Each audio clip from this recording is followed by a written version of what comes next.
Nakita ko ang isang batang babae noong panahon ng taggutom. Pero makalipas ang 300 taon, sa digmaan ng mga engkanto at demonyo, siya, na naging demonyo na, ay tinusok sa puso ng isang espada. Habang tinatapakan niya ang katawan kong parang patay na aso. Chen Huiyan, noong sinubukan mong lokohin ako, hindi mo inisip na aabot tayo sa ganito. Ngunit ang hindi niya alam ay, ako ang kusang loob na mamatay sa kanyang kamay. Nakipag-ugnayan ako sa sistema. Basta magawa ko ang misyon, makakabalik ako sa Blue Star. Kaya noong 300 taon na ang nakalipas, ninakaw ko ang Immortal Sword. Nagrebelde laban sa sekta. Naging Immortal Lord. Ngunit siya ay ikinulong sa kulungan ng sekta. Mas masakit pa ang mamatay. Amoy pa lang, pinapanday na ako. Paano ako makakatakas sa isang espada na inaral ko mismo? Ngayon ay nakatayo sa harap ko. Ang nag-iisang babaeng demonyo sa mundong ito. Si Luolin Shuang, dating maliit kong Shimi. Naramdaman ko ang unti-unting pagdaloy ng aking buhay. Umingiti na lang ako ng mapait. Sulit ba talaga ang gawin ito? Hindi siya nagsalita, kundi hinugot niya ang espada ng galit mula sa aking katawan. Dugo ang tumalsik sa kanyang mukha. Pinalupok niya ako sa lupa gamit ang kanyang paa. Nakatayo siya sa itaas, nakatingin sa akin ng pababa. Ang mga matang dati malinaw na parang ilog. Ngayon ay tila nag-ielong-yelo ng libong taon na. Ngunit sa pinakalalim ng yelo, may isang bahagyang halos hindi mapansing panginginig. Chen Huiyan, may gusto ka pa bang sabihin? Bumuka ang bibig ko. Puno ng dugo ang bibig ko. Ang utos ng sistema ay mamatay sa ilalim ng kanyang espada. Hindi pwedeng magsabi ng anumang maaaring magdulot ng pag-aalinlangan sa kanyang isipan. Kung hindi, mabibigo ang misyon. Hindi na makakabalik sa Blue Star. Kaya pinili kong manahimik. Lumuhod siya. Hinawakan ng kanyang mga payat na daliri ang aking baba. Pilit niyang iniharap ang mukha ko sa kanya. Pinilit niya akong tumingin sa kanyang mga mata. Chen Huiyan, muli kitang tatanungin ng huli. Malinaw ang galit sa mukha mo. Ngunit nanginginig ang boses niya. Talaga bang ayaw mong magsabi? Ano ang gusto niyang marinig? Siyempre alam ko. Gusto niyang marinig akong humingi ng tawad. Gusto niyang aminin kong mali ang pagtataksil ko noon. Gusto kong sabihin sa kanya ng personal. Noong mga panahong iyon, totoo ang nararamdaman ko. Hindi peke ang mga init ng damdamin na iyon. Iniligtas ko siya mula sa bangin ng kamatayan. Hindi para sa ibang dahilan. Tumingin ako sa kanyang mga mata, at ngumiti ng pilit na mas pangit pa kaysa sa pag-iyak. Mahabang katahimikan. Matagal siyang naghintay. Sa huli, tuluyang lumamig ang kanyang mukha. CJ, kung ayaw mong magsalita, huwag mo nang sabihin kailanman. Tinitingnan ko ang sariling dugo sa talim ng espada. Parang bumalik muli ang oras sa nakaraan. Iyon ay isang panahon ng bagyong nyebe. Humahampas ang hangin sa bundok. Natutuyo ang mga ilog. Maraming mababang antas na tagapag-ayos at mga mortal ang namatay dahil sa lamig. Sa mahabang taglamig na ito, makikita sa tabi ng daan ang mga bangkay na nag-ielo. Sa harap ng ganitong kalamidad ng panahon, bawat isa ay nahihirapang iligtas ang sarili. Noong panahong iyon ako, kakaland lang sa mundong ito ng hindi pa 3 araw. Ayon sa gabay ng sistema, nasa tabi ako ng daang bayan. Nakita ko ang isang kubo na halos gumuho na. Pagbukas ko ng pinto, nakita ko siya, isang maliit na anino, nakapulupot sa sulok ng bahay. Nakabalot siya sa isang piraso ng tela na puno ng butas. Napakaliit niya. Sapat na maliit para buhatin ko siya gamit ang isang kamay. Puno ng mga tuyong sugat at pasa. Halos hindi maramdaman ang kanyang hininga. Nang yumuko ako at niyakap siya sa aking mga bisig. Kagaan niya ay parang tuyong dahon. Huwag kang matakot. Sasamahan kita. Walang reaksyon ang batang babae. Ngunit ang kanyang kamay ay, noong yakapin ko siya, nakahawak siya sa aking damit ng mahigpit. Napakahigpit. Parang isang nalulunod na tao na humahawak sa huling piraso ng kahoy. Nang maglaon, nalaman ko ang kanyang kwento. Tawag niya ay Luolin Shuang. Wala siyang ina mula nang siya ay ipinanganak. Pinalayas din siya ng mga tao sa baryo. 5 taong gulang na bata. Sa mundong mas brutal pa kaysa sa mundo ng pagtuklas ng mga espiritu. Araw-araw nakikipag-agawan ng pagkain sa mga asong kalye. Natutulog sa mga damuhan sa tabi ng daan. Hindi ko alam paano siya nakaligtas hanggang sa araw na dumating ako. Siguro gusto lang ng langit na mas mapahirapan pa siya. Para mapakain siya, pumunta ako sa Xuan Chansek bilang isang tagapaglingkod sa labas. Nagwawalis, naghuhukay ng kahoy, nagbubuhat ng mga espiritu na bato. Naglilinis ng alchemy furnace, nagpapakain ng mga espiritu na hayop. Gumagawa ng lahat ng uri ng trabaho. Sa loob ng isang araw, 12 oras. Bukod sa pagtulog, puro trabaho lang. Napakaliit ng sahod. Kulang-kulang lang para makabili ng mga simpleng pagkain at tela.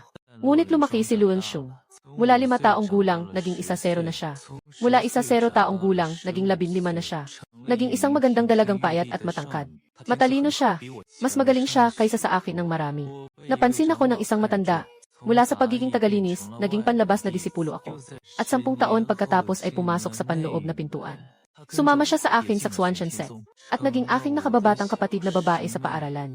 Ang mga araw na iyon ay ang mga 300 taon ko sa mundong ito. Pinakamagandang mga araw. Ang isip ay naibalik sa realidad. Galit ang pumutol sa tabak. Ngunit sa huling sandali, napansin ko ang isang detalye. Nanginginig ang kamay niya sa hawak ng tabak. Nang tumagos ang tabak ng galit sa katawan ko. May sandaling tila walang laman ang kanyang mga mata. Ngunit sa susunod na sandali ay bumalik ang aking kalupitan. Ang aking katawan ay nagsimulang maglaho sa dugong buhos na larangan ng digmaan. Sa likuran ay tanging mga sigaw ng mga sundalo ng tamang daan na pinatay ng mga demonyong tagapagsanay. Bago ako nawala ng paningin, ang huli kong nakita ay ang kanyang likuran. Nag-iisa, na parang 300 taon na ang nakalipas. Yung nakatayo sa ibabaw ng Han Xiao Peak. Ang maliit kong kaklase na naghintay sa akin buong maghapon at magdamag. Pasensya na.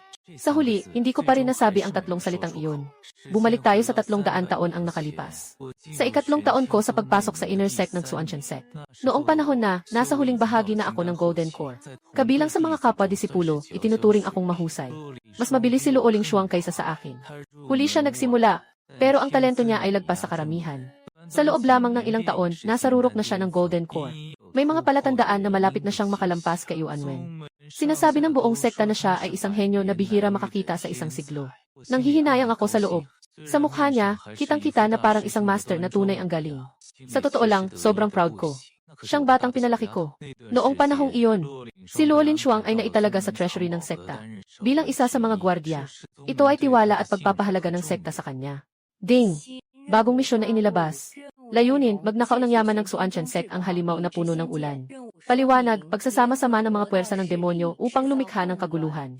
Samantalahin ang pagkakataon na nakawin ang espada ng immortal.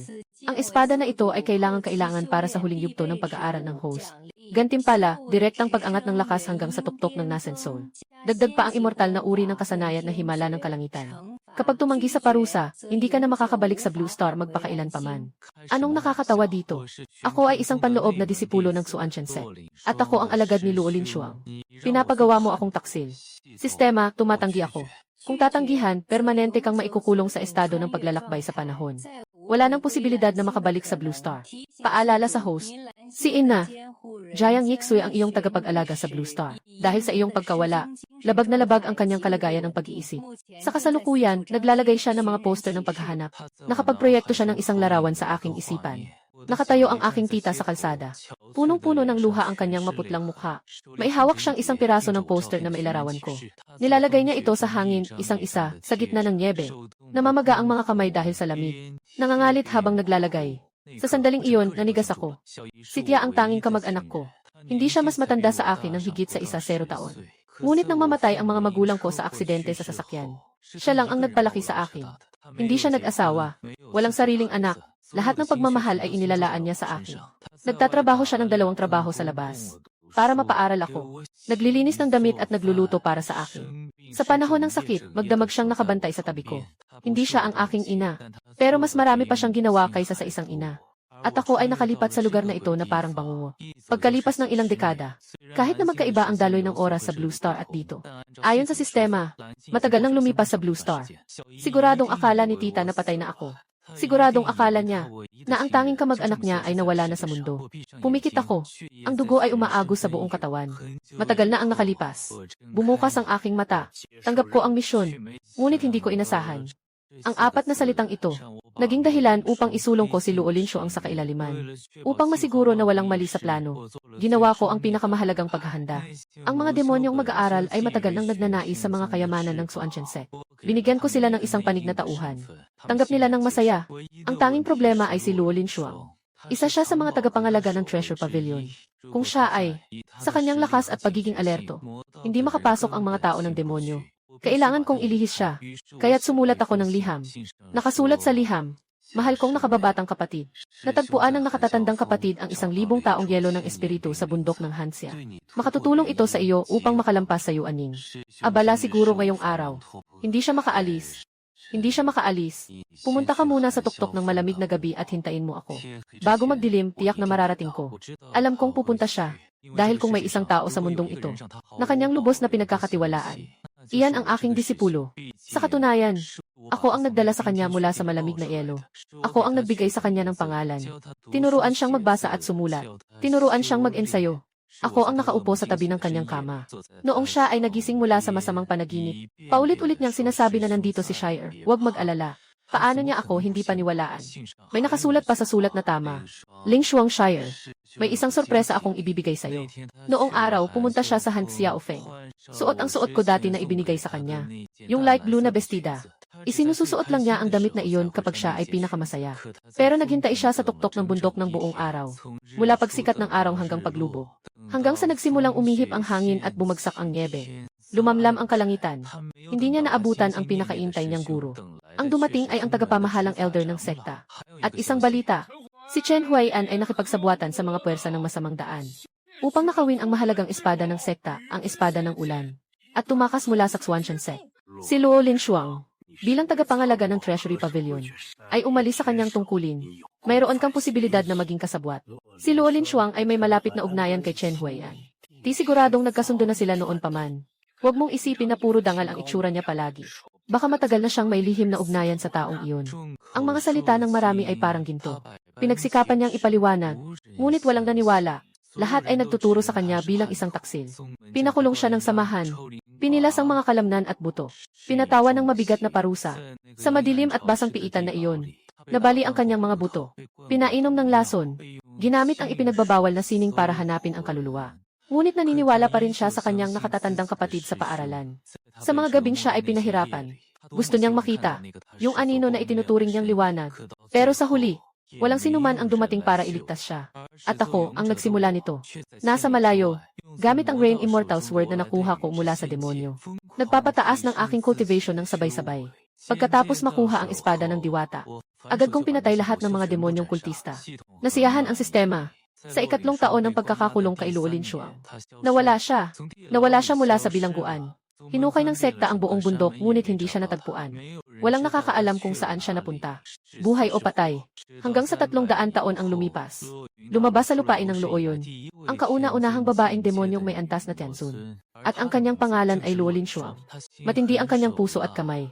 Ang unang ginawa niya paglabas ay ang pagdugo sa Xuantiang sex. Libu-libong tao sa buong sekta. Walang isang buhay na tao. At pagkatapos ay hiningi niya ako. Noong panahong iyon, nakatulong ang sistema upang maabot ko ang kalagayan ng langit na Diyos. Naitatag ko ang sariling sekta. Ako ang nag-iisang celestial na Diyos sa alyansang makatarungan. Parehong daan ng engkanto at demonyo. Magkatunggali. Nagkaharap tayo sa labanan ng mga engkanto at demonyo. Sa kabila ng libo-libong kabayo at sundalo. Sa kabila ng matinding galit at dugo. Hindi nagkita ng 300 taon. Siyang lumaki na. Yung batang babae na dati ay tumatakbo sa buong bakuran habang hinahabol ako. Naging isang taong puno ng demonic energy. Ang babae na parang niebe sa mukha, ang diyosa ng kasamaan. Sa ilalim ng kanyang 300 taon na galit at puot, kaya ko pa ring makilala ang mga mata na iyon. Yun ang mga mata na nakita kong nakabukas nang akitin ko siya sa bagyo. Yun ang unang pagkakataon na bumukas ang kanyang mga mata at tiningnan ako. Nalaman kong hindi pa ako tuluyang naglaho. Sa totoo lang, hindi agad akong dinala ng sistema palabas. Binigyan niya ako ng huling isang oras para magpaalam sa mundong ito. Natapos na ang huling misyon dahil kailangan ng oras para maging matatag ang kaluluwa ng host. Magkakaloob ng isang oras na malayang oras sa host. Pagkatapos ng isang oras, babalik ang host sa Blue Star. Sa panahong ito, ang host ay mananatili bilang isang natitirang kaluluwa, hindi makipag-ugnayan sa kahit anong nilalang. Ako'y nakalutang sa hangin. Parang isang malinaw na tagamasid. Naipit sa huling oras ng mundong ito. Nagtapos na ang digmaan ng mga diwata at demonyo. Malupit na natalo ang alyansa ng mga Diyos. Marami sa mga disipulo ng katarungan ang pinatay.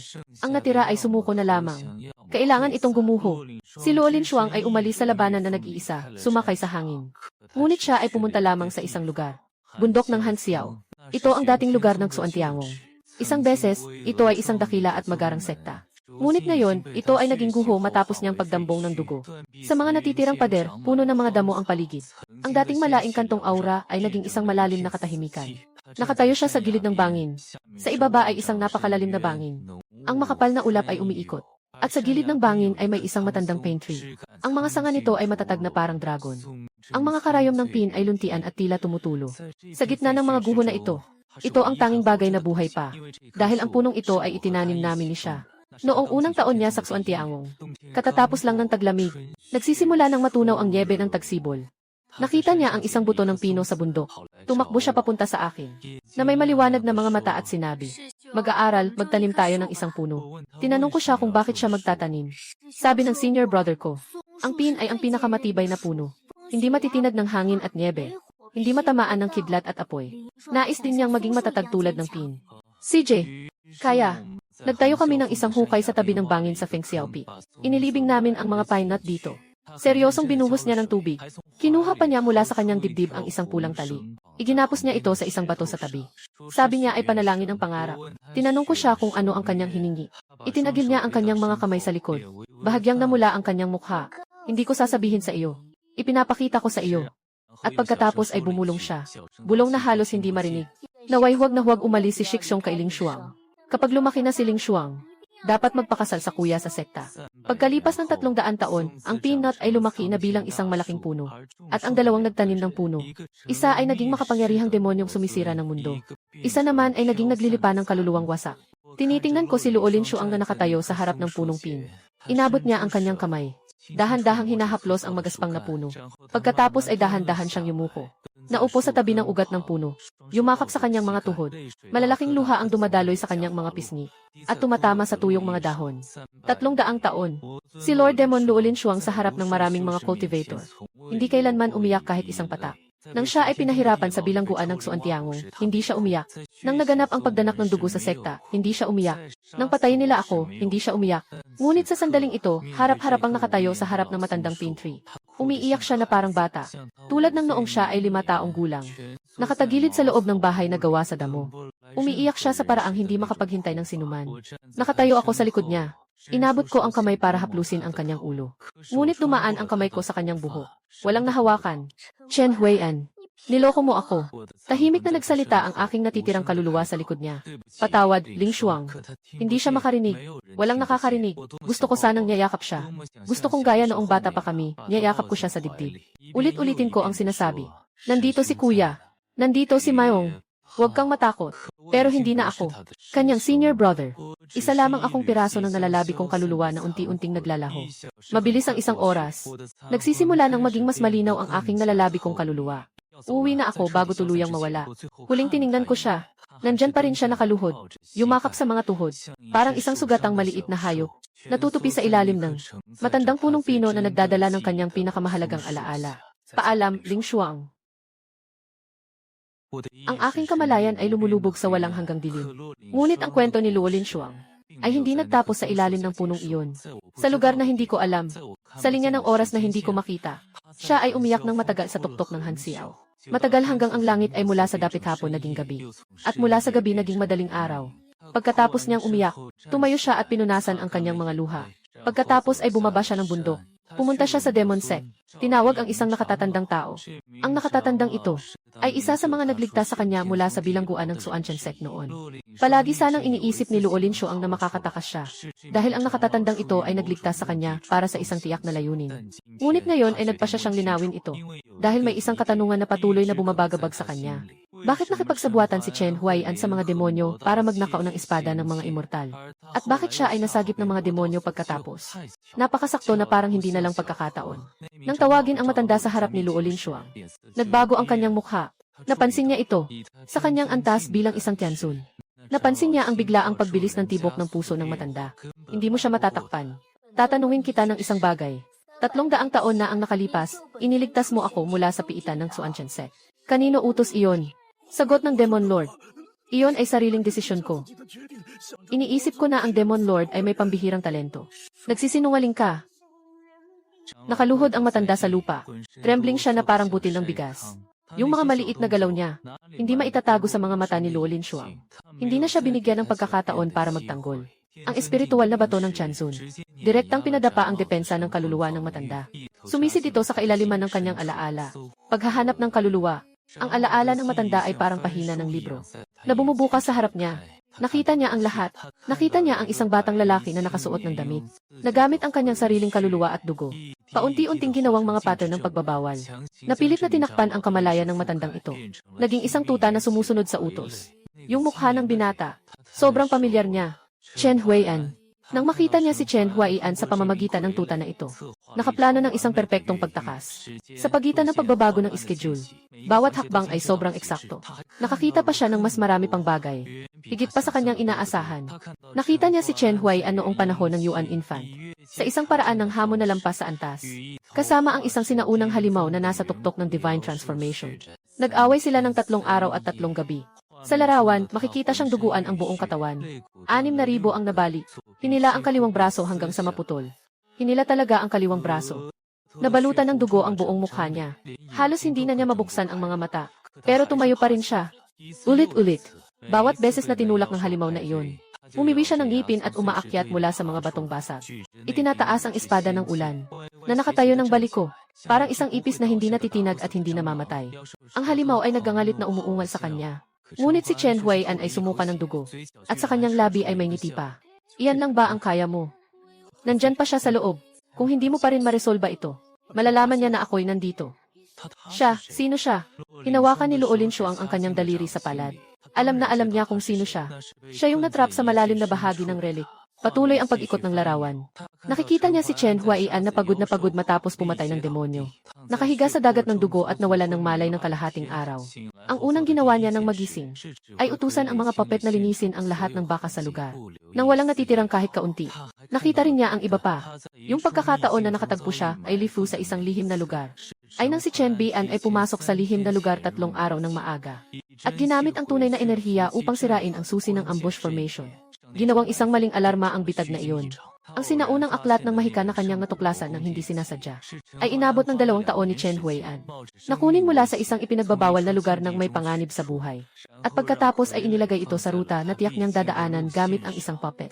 Ang pagsubok ng kanyang demonyong puso nang siya ay umangat sa antas ng Huashen ay isang panlilin lang ni Chen Huaian gamit ang kanyang espiritual na kopya na sumilit sa loob ng kanyang espasyo ng demonyong puso. Inilagay niya ang sarili niya sa lugar niya upang tanggapin ang pinakamapanganib na suntok. Ang kabayaran ay ang lalong paglala ng kanyang sugat sa espiritu. Halos mamatay na siya sa lugar. Isang eksena pagkatapos ng isa. 300 taon, buong 300 taon. Nangangalaga siya sa kanya sa dilim sa loob ng 300 taon. Sa tuwing akala niya ay isang swerte na ibinigay ng langit. Sa tuwing akala niya, siyang nagtagumpay sa mga pagsubok dahil sa sariling pagsisikap. Tuwing iniisip niya na ito na ang pagkakataon na may kaunting malasakit ang tadhana sa kanya. Lahat ng ito ay dahil sa kanya. Lahat ay dahil kay Chen Huaian. Na kanyang kinamumuhian sa loob ng 300 taon. Na kanyang sinisisi sa loob ng 300 taon. Na kanyang ipinangakong papatayin ng kanyang sariling kamay. Palaging sa lugar na hindi niya nakikita. Ginagamit ang sariling dugo at buhay para daanan siya. Lumabas si Luolin Shuang mula sa alaala ng kaluluwa ng matanda. Malabo ang kanyang paningin. Hindi na mapigilan ang kanyang mga luha. Hindi pa tapos ang eksena. Ang huling tagpo, muli niyang nakita ang huling labanan ng mga Diyos at demonyo. Nakita niya ang kanyang galit na espada, na tumusok sa dibdib ni Chen Huaian. Pareho silang nasa antas ng Tiansun. Sa lakas ni Chen Huaian, kayang-kaya niyang hadlangan iyon. Ngunit hindi siya umiwas. Para bang siya mismo ang sumalpok dito. Kahit sa sandaling tumusok ang talim. Maliwanag na nakita niya ang kurba ng kanyang labi. Ngumiti siya. Yung ngiti na hindi mapanlait. Hindi mapait. Ito ay pagtanggap. Parang nagbitiw siya sa isang mabigat na bagay. Parang sinasabi niyang tapos na. Ang katawan ni Luolin Shuang ay parang manika na naputol ang tali. Naupo sa lupa. Pinunasan niya ang kanyang mukha gamit ang 2 kamay. Ang mga kuko niya ay kumapit sa kanyang balat. Dumadaloy ang dugo mula sa mga daliri niya. Pero hindi niya nararamdaman ang sakit, dahil ang sakit sa puso niya ay nilamon ang lahat ng kanyang pandama. Nanginginig siyang kumuha ng isang bagay mula sa kanyang bag. Ang espada ng ulan. Iyon ay isang tropeyo na nakuha niya mula kay Chen Huaian. Nang mamatay si Chen Huaian, ang espada ay nahulog sa battlefield. At kinuha niya ito pabalik. Akala niya dati na ang espada ay isang simpleng sandata lamang. At simbolo ng pagtataksil. Ngunit ngayon ay napagtanto niya na ang mga sumpa sa espada ay naalis na. Dahil ang taong naglagay ng harang ay patay na. Nawala ang harang. Lumabas sa kaluluwa ng espada ang isang bakas ng tinig. Mahina, parang kandila sa hangin. Na maaaring mamatay anumang oras. Ngunit malinaw niyang narinig. Magaling ginawa mo. Kapatid na bunso. Ito ang kapalaran ng kuya mo. Ito ang boses ni Chen Huaian. Hingal at mahina. Ngunit may dalang kilig na pamilyar sa kanya. Uuwi na ang kuya. Sa isang napakalayo at malayong lugar. Pagkatapos kong umalis, kailangan mong alagaan ang sarili mo ng mabuti. Ikaw na ang maglalakad sa landas ng hinaharap. Pasensya na, Lin Shuang. Nakalungkot ka ng ganito. Nawawala ang boses. Ang kaluluwa ng espada ay nananahimik. Naupo si Luolin Shuang sa lupa. Yakap ang espada ng Diyosa ng Ulan. Parang niyayakap ang pinakamahalagang bagay sa mundo. Niyakap niya ng niyayanig ang buong katawan. Malakas ang pag-uga ng kanyang balikat. May mga putol-putol na hikbi siyang binibitawan. Matapos ang 300 taon, narinig niya rin ang huling paghingi ng tawad. Pero wala na ang taong nagsabi niyon. Kapatid na lalaki, Bakit hindi mo sinabi agad sa akin? Huwag, Rinshuang. Pasensya na. Rinshuang, hanap mo si Shir. Pakiusap, bumalik ka. Ngunit walang sumagot sa kanya. Humahagulgol ang malamig na hangin sa ibabaw ng mga guho. Ang mga sanga ng matandang Pin ay sumisipol sa hangin. Parang pumalit ito sa isang tao at mahinang nagsabi ng isang salita. Huwag ka nang umiyak, Rinshuang. Sa oras na ito, bigla akong bumangon. Nasa harap ko ang madilim na kisam. Ang katawan ko ay mabigat na parang puno ng tingga. Aking sinubukang damhin ang kapangyarihan sa loob ko. Ngunit hindi ko inaasahan na walang laman ang aking dantian. Ang mga meridian ay parang tuyong ilog. Kahit ang pinakamahinang alon ng kapangyarihan ay hindi ko maramdaman. Naging isang mortal ako. Ngunit sinubukan kong igalaw ang katawan ko. Napansin kong kahit nawala ang aking cultivation, parang nananatili pa rin ang lakas ng mga kalamnan at tigas ng mga buto. Nananatili ang pundasyon ng physical training. Hindi tuluyang nawala ang 300 taong pagsasanay sa katawan. Ang pinakakakaiba ay, bahagya kong nararamdaman. Parang may lumitaw ding blue star, na may parehong espiritu gaya ng Luyon Continent. Kahit na napakaliit, ako'y bumangon mula sa kama. Nadulas ako. Halos mahulog. Lahat sa paningin ko ay napaka hindi totoo. Ito ay isang paupahang kwarto. Mga 10 metro kwadrado siguro. Pero hindi ito ang kwartong kilala ko. May pink na graffiti sa pader. May isang hanay ng mga produktong pampaganda sa mesa. Pink ang mga kumot at mga punda. May maliit na teddy bear sa bintana. Ito ay kwarto ng isang babae. Ang inuupahang bahay na tinitirhan ko bago ako nag-time travel. Matagal nang hindi sa akin ito. Siguro sa 3 taon na ito, nakuha na ito ng may-ari. At pinaarkila sa iba. Tumingin sa labas ng bintana. Maraming matataas na gusali. Maraming sasakyan. Ito ang Blue Star, totoong nakabalik ako. Isang matinding damdamin ang sumalubong sa dibdib ko. Sa loob ng 300 taon, nakipaglaban ako sa isang mapagsamantalang mundo ng cultivation. Sa loob ng 307 taon, isang binatilyong 18 taong gulang. Naging isang supremong tagapag-alaga ng isang sekta ng mga engkanto. Hanggang sa isang bangkay na tinusok ng isang demonic sword. Ngayon, sa wakas, nakabalik na ako. Nilinga ko ang paligid. Nakita ko sa ibabaw ng mesa ng kama. Ang petsa na nakikita sa screen ng cellphone ay nagpatigil sa akin. Nakita ko sa bedside table. Ang petsa na nakikita sa screen ng cellphone ay nagpatigil sa akin. 3 taon na ang nakalipas sa Blue Star. Tahimik ang aking isipan. Nawala na rin ang sistemang maingay sa loob ng 300 taon. Naghahanda na akong lumabas. Kumuha ako ng tissue para punasan ang aking mukha. Sa susunod na sandali, biglang bumukas ang pinto ng banyo. Isang ulap ng singaw ang lumabas. Pagkatapos ay isang figura na nakabalot sa tuwalya. Ang kulay rosas na buhok ay basang-basa at nakapatong sa balikat. Sa puting singaw ay lumitaw ang isang magandang mukha. Ang kamay ng dalaga ay nag-aalaga pa ng kanyang buhok. Ang kanyang mga mata ay may tamad na tingin. At saka nakita niya ako. Nagkatitigan ang 2 tao sa loob ng mga 3 segundo. Halos pumutok ang aking eardrum sa sigaw. Sumigaw ang dalaga at umatras ng 2 hakbang. Isang kamay ay mahigpit na nakahawak sa tuwalya. Ang isa namang kamay ay kinuha ang shower gel sa lababo. At ibinato ito sa akin. Siraulong manyakis.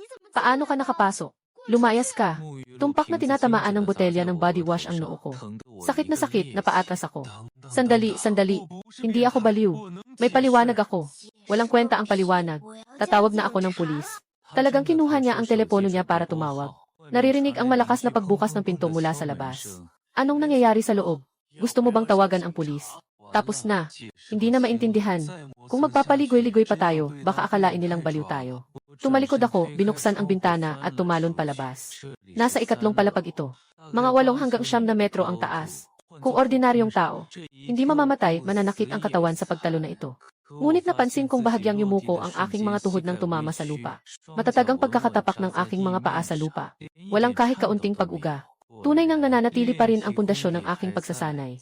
Ang katawan na naensayo sa antas ng Tianzun sa loob ng 300 taon ay hindi basta-basta. Hindi ako lumingon.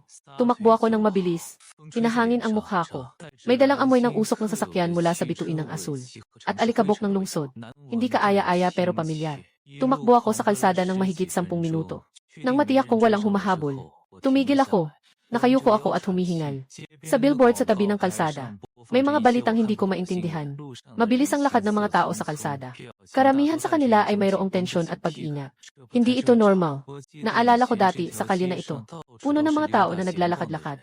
Pero hindi ito ang tamang oras para pag-usapan iyon. Dahil may nakita akong isang bagay. Isang piraso ng papel na nalantad na sa kuryente. Marahil dahil sa hangin, araw at ulan. Ang mga gilid nito ay nakalupasay na. At ang kulay ay halos nawala na. Ngunit malinaw pa rin ang nasa itaas. Sa gitna ay ang aking larawan. Sa ilalim ng larawan ay ang salitang paghahanap ng tao. Sa ibaba ay isang linya ng sulat kamay. Ang sulat ay magulo at baluktot. Marahil ay nanginginig ang kamay ng sumulat. Hinahanap ka ng tiya sa Huaian. Kung nakita mo, mangyaring makipag-ugnayan. Sa likod ay isang hanay ng mga numero ng telepono.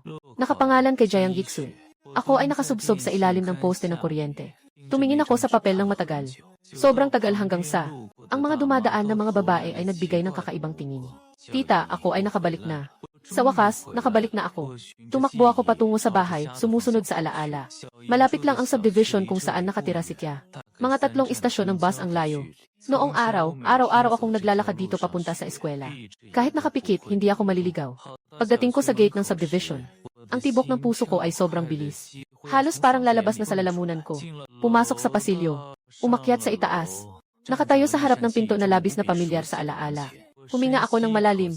Kumatok sa pinto. Ang nagbukas ng pinto ay isang estrangherong lalaki na nasa 40. Nakatayo sa harap ng pinto na labis na pamilyar sa alaala. Huminga ako ng malalim. Kumatok. Ang bumukas ay isang estrangherong lalaki na nasa mga 40 ang edad. Sino po ang hanap ninyo? Dati akong nakatira dito. Pwede ko bang malaman kung nasaan ang dating nakatira dito? Ito ay isang babae na nasa mga 30 ang edad. Yung dating nangungupahan, tama ba? Matagal na siyang lumipat. Siguro mga 2 taon na. Ako rin, nang magrenta ako, saka ko lang nalaman. Alam mo ba kung saan siya lumipat? Hindi ko alam. May kontrata akong pinirmahan sa may-ari. Hindi ko naman nakita ang naunang nangungupahan. Nakasara na ang pinto. Nakatayo ako sa pasilyo, nagulat ng sandali. Huwag magpanik, may numero pa. Yung numero na nakalagay sa poster ng paghahanap. Bumalik ako sa pintuan ng nangungupahan. Kumatok ulit. Ano na naman? Kitang-kita sa mukha ng lalaki ang pagkainis. Pasensya na. Pahiram po ng inyong telepono. Tumawag lang po ako ng isang tawag. Mabilis lang. Nag-alinlangan ang lalaki. Siguro nakita niya ang aking pagkabalisa. Hindi ako mukhang masama. Kaya iniabot niya ang telepono. Tinawagan ko ang numerong iyon. Tumigil na ang linya ng numerong tinawagan mo. Tinawagan ko ulit. Tumigil na ang linya ng numerong tinawagan mo. Nangangatog na ako sa kaba. Handa na akong pumunta sa pulisya para magtanong tungkol sa record ng paglilipat ng rehistro. Dapat maaring makita sa impormasyon ng ihi kung saan siya lumipat. Pero nung malapit na akong makalayo, nagbago ang panahon, hindi lang basta maulap na lang ang pagbabago, kundi isang kakaibang itim na ulap, ang biglang lumitaw sa kalangitan, na kumakalat tulad ng tinta sa asul na langit. Napakabilis. Kasunod nito, ang mga tao sa kalye ay nagsimulang sumigaw at tumakbo. Dumating na ang halimaw. Tumakbo, may puwang na pumutok. Tumakbo papunta sa istasyon ng tren. Ligtas sa ilalim ng lupa. Nakatayo ako sa kalsada. Tinitingnan ko ang paligid na nagmamadaling tumakas ang mga tao. Nalilito ako. Bukas ng espasyo ng halimaw. Ito ang Blue Star. Kailan pa nagkaroon ng halimaw sa Blue Star? Ngunit sa susunod na sandali, naintindihan ko na. May pumutok na siwang sa gitna ng itim na ulap. Bagaman maliit lang ito. Ngunit sapat na para makalusot. Ang isang nilalang na parang tigre na halos kasing taas ng 2 palapag. Mula rito, ang katawan nito ay natatakpan ng itim na kaliskis na parang baluti. Ang mga mata nito ay nagliliwanag ng malabong berdeng ilaw. Malaking pangil ang tumutulo ng malagkit na laway. Nararamdaman ko ang alon ng kanyang espiritu. Sa ilalim ng Jindan, marahil ay nasa rurok ng Foundation Establishment. Ngunit para sa mga karaniwang tao sa Blue Star, ito ay isang halimaw na antas ng katapusan ng mundo. Sinalubong nito ang tumatakbong tao. Sa sandaling iyon, nakita ko ang 3 kabataan, 2 lalaki at 1 babae, mga nasa higit 20 taong gulang. Pinakamabagal tumakbo. Hindi pa sila nakapagbalik tanaw. Ang malaking pangil ng halimaw. Pumutok ang ulap ng dugo. 3 batang buhay ay biglang nawala sa aking paningin. Wala nang kahit na anong buto.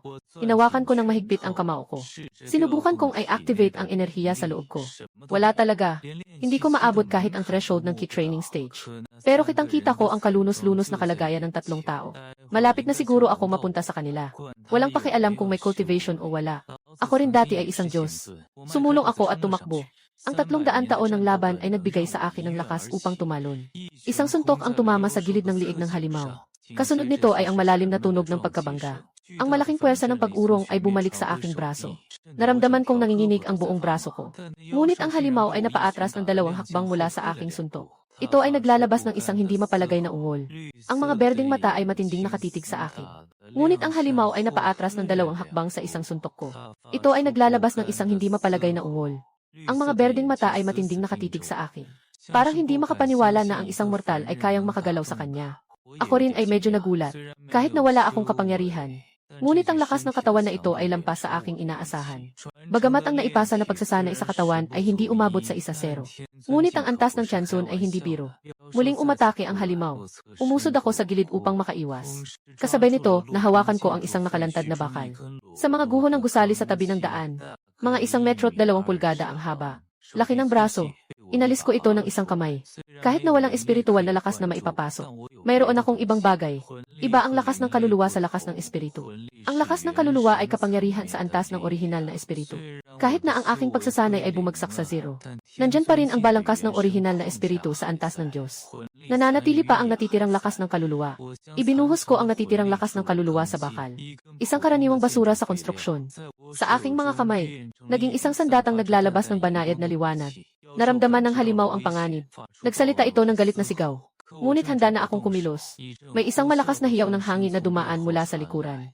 Lahat ay nagbuo ng linya. Taktikal na pagsalakay sa ikatlong grupo. Isang grupo ng mga nakasuot ng itim na uniforme. Nanggagaling mula sa magkabilang panig ng kalye. Sanay sa paggalaw, nabigla ako nang mapagtanto na mayroon silang bahagyang espiritu sa kanilang katawan. Mga nasa antas ng pagtatatag. Ang tao sa unahan. May kulay rosas na buhok. Nakapusod ng mataas ang buntot. Nakasuot ng taktikal na uniforme. Ang mukha niyang maganda ay puno ng seryoso at mabagsik. Siya pala ang babaeng nakilala sa inuupahang bahay. Hindi ito ang kanyang anyo ngayon. Parang isang leopardo na handang pumatay sa anumang oras. Sa kanyang mga kamay ay nagliliwanag ang malambing na lilang enerhiya. Nasa antas siya ng pinakamatibay na pundasyon. Kailangan nating mapigilan ang hayop na ito dito. Mga kasama, kailangan nating mapigilan ang hayop na ito dito. Mga kasama, nakasalalay ang buhay ng mga mamamayan sa atin.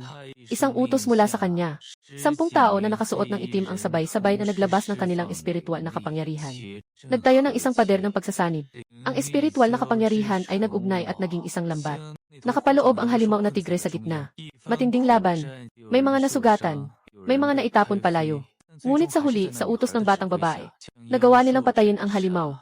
Nakatumba ang katawan ng halimaw, na nagdulot ng alikabok sa paligid. Ang batang babae ay humihinga ng malalim. Napuno ng pawis ang kanyang noo. At habang nililinis niya ang lugar, nakita niya ako sa gitna ng tao. Hawak pa niya ang kumikislap na bakal na bakal. Nagtagpo ang mga tingin namin ng dalawa. Nagbago ang kulay ng mukha niya mula puti hanggang pula. Mula pula, bumalik sa puti. Siguro naalala niya nakakalabas lang niya sa banyo. Nakita siya ng isang estrangherong lalaki nang walang saplot. Hindi siya nagsalita. Bigla siyang tumakbo at hinawakan ang kwelyo ng damit ko. Dalhin siya at isakay sa sasakyan. Sandali. Maaari kong ipaliwanag. Huwag masyadong mag-aksaya ng salita, umalis na. Huwag masyadong mag-aksaya ng oras, umalis na. Ganito ako naipasok sa isang itim na van. Sa kanilang mga salita, dito ko lang nalaman. Ang grupong ito ay sakop ng Jimo Bureau na itinatag ng gobyerno ng Huaxia. 3 taon na ang nakalipas. Iyon din ang sandali nang mapunta ako sa Luyon Continent. Biglang nagsimulang bumalik ang espiritu sa Blue Star. Ang konsentrasyon ng espiritu ng kalangitan at lupa ay tumaas ng 10 beses sa loob ng ilang buwan. Isang maliit na bahagi ng mga tao ang nagising sa kanilang espiritu at nagkaroon ng mga kakaibang kakayahan. Inilagay nila sila sa ranggo ayon sa kanilang lakas, si ranggo. Klase, sundalo, general, komandante, dilaw, emperador. Sa ngayon, ang pinakamataas na ranggo na alam sa Blue Star ay emperor. Sabi nila, iilan lang sa buong mundo ang ganoon kataas. At ang babaeng may rosas na buhok, si Gumingyao, ay ang kapitan ng Jiang High City Demon Suppression Bureau, na isang peak level na supernatural. Isa siya sa mga nangunguna sa lungsod na ito. At ang babaeng may kulay rosas na buhok na si Gumingyao ay ang kapitan ng Jiang High City Demon Control Bureau, isang nangungunang taglay ng kakaibang kapangyarihan. Isa siya sa mga nangunguna sa lungsod na ito. Kasabay nito, nagdulot din ang muling paggising ng espiritu ng mga side effect. Paminsan-minsan ay may mga puwang sa kalangitan, kung saan bumababa ang iba't ibang mutated na mga halimaw mula sa mga puwang. Ang mga halimaw na ito ay kumakain ng espiritu, at mga tao ang kanilang mga biktima. Naghatid dito ng malaking sakuna sa Blue Star, at ang Bureau of Demon Suppression ay itinatag upang harapin ang ganitong sitwasyon. Kaya, sino ka talaga? Naupo si Gumingyao sa harap ko. Nakahawak ang mga braso sa dibdib. Mapagmatsyag ang tingin. Gumamit ako ng isang pananalita. Yung paupahan dati ay akin. 3 taon na ang nakalipas. Hindi ko maintindihan na ipadala ako sa ibang lugar. Hanggang kahapon lang ako nakabalik. Pagbalik ko, nakita ko na pinatira mo ang bahay ko. Hindi talaga ito sinasadyang nangyari. Hindi siya masyadong naniwala, pero hindi rin agad tumutol. Teleport. Sinasabi mo ba na isa ka ring nagising? Hindi naman. Wala akong kakaibang enerhiya. Totoo naman iyon. Wala talaga akong espiritual na lakas ngayon. Paano ka nakaligtas sa harap ng halimaw kanina? Isa yan sa mga halimaw na kasing lakas ng isang kapitan. Siguro mas maganda lang ang kondisyon ng katawan ko. Matagal akong tinitigan ni Gumingyao. Sabi ng kutob niya, hindi basta-basta ang lalaking ito. Pero totoo nga, wala akong nararamdamang kakaibang enerhiya. Sa huli, hindi na niya itinuloy ang pagtatanong. Sige na. Hindi ko na muna hahabulin pa ito. Pero sinabi mo kanina na nawalan ka ng kontak sa pamilya mo. Ang pangalan ng tita ko ay Jiang Gixu. taon na ang nakalipas, nakatira pa siya sa lumang subdivision sa south ng lungsod. Ngayon, lumipat na siya. Tumigil na rin ang cellphone ko. Tumigil na rin ang cellphone ko. Matutulungan mo ba akong hanapin kung nasaan siya? Sige, subukan natin. Dahil sa mga kalamidad ng halimaw nitong mga nakaraang taon, maraming tao ang nawala o nasaktan. May sistema ang gobyerno para sa paghahanap ng mga nawawalang tao. Pero hindi ako makakasiguro kung maghahanap sila o hindi. Salamat. Tumingin siya sa akin, na parang may gustong sabihin. Pero sa huli ay umuungol na lang, at inilipat ang mukha sa bintana. Marahil ay galit pa rin siya sa tungkol sa paupahan. Tahimik akong humingi ng tawad sa isip ko. Hindi inireport ni Gumengyaw ang aking presensya. Medyo nagulat ako dito. Pagkatapos ipinaliwanag niya sa akin. Sa mga nakaraang taon, may mga taong nagising ang mga kapangyarihan. Ay gusto lang mamuhay ng normal. Ayaw nilang may rehistro at ma-recruit ng gobyerno. Kahit siya ay kapitan ng anti-demon squad. Naiintindihan din niya ang ganitong pananaw. Lalo na kahit ako ay banta sa lungsod. May tiwala siya na makakayanan ang rurok ng antas ng henerasyon. Kung alam niya na sa ibang mundo ako ay nasa antas ng Diyos. Marahil hindi siya magiging kasing tiwala. Ngunit hindi ko balak sabihin sa kanya. Ang makuha ang atensyon ng opisyal sa oras na ito ay magdudulot lamang ng problema. At ang gusto ko lang ay mahanap ang aking tiyahin. Inayos ni Gumengyaw na makahanap ako ng isang abot-kayang hotel. Mananatili. Binigyan niya ako ng bagong telepono at bagong numero. Tinitingnan ko ang bagong teleponong iyon. Parang ibang mundo ang pakiramdam. Hindi ako nakagamit ng ganitong elektronikong gamit ng 300 taon. Ang huli kong paggamit ng telepono ay bago ako nag-time travel. Noong gabing iyon, umorder ako ng fried chicken at cola. Handa na akong maglaro ng Delta Force ng todo. Kasabay nito, magbablock ako ng tulay. Tapos yung sumpang liwanag ay umikot. Dumating ako sa mundo ng cultivation. Hindi ko natikman ang pritong manok. Hindi ko rin natapos ang Delta. Bigla na lang 300 taon na ang lumipas. Naupo ako sa matigas na kama ng hotel. Bigla akong nakaramdam na parang hindi totoo. Bigla na lang 300 taon na ang lumipas. Nakasalampuyot sa matigas na kama ng hotel. Biglang nakaramdam ng kaunting hindi totoo. Gumamit ako ng cellphone para maghanap ng balita. Puno ng mga balita tungkol sa pagsalakay ng mga halimaw. Mga nilalaman tungkol sa pagbabalik ng espiritu at mga may kakayahan. Sobrang laki ng pagbabago sa mundong ito. 3 taon na ang nakalipas, ang Blue Star ay isang karaniwang planeta ng teknolohiya at kultura. Ngayon ay naging kalahating espiritu na ako 10. Ngayon ay naging kalahating espiritu na ako 10 Credson. Silm Credson. Ngayon ay naging kalahating espiritu na ako. Isang kakaibang halo ng kalahating katapusan ng mundo. Pinatay ko ang telepono ko at humiga. Pagod na pagod ako mula sa isang araw, nakatulog ako ng mahimbing. Sa sandaling iyon, parang nanaginip ako. Nakita ko si Lolin Shuang. Nakatayo siya sa tuktok ng bundok na umaabot sa ulap.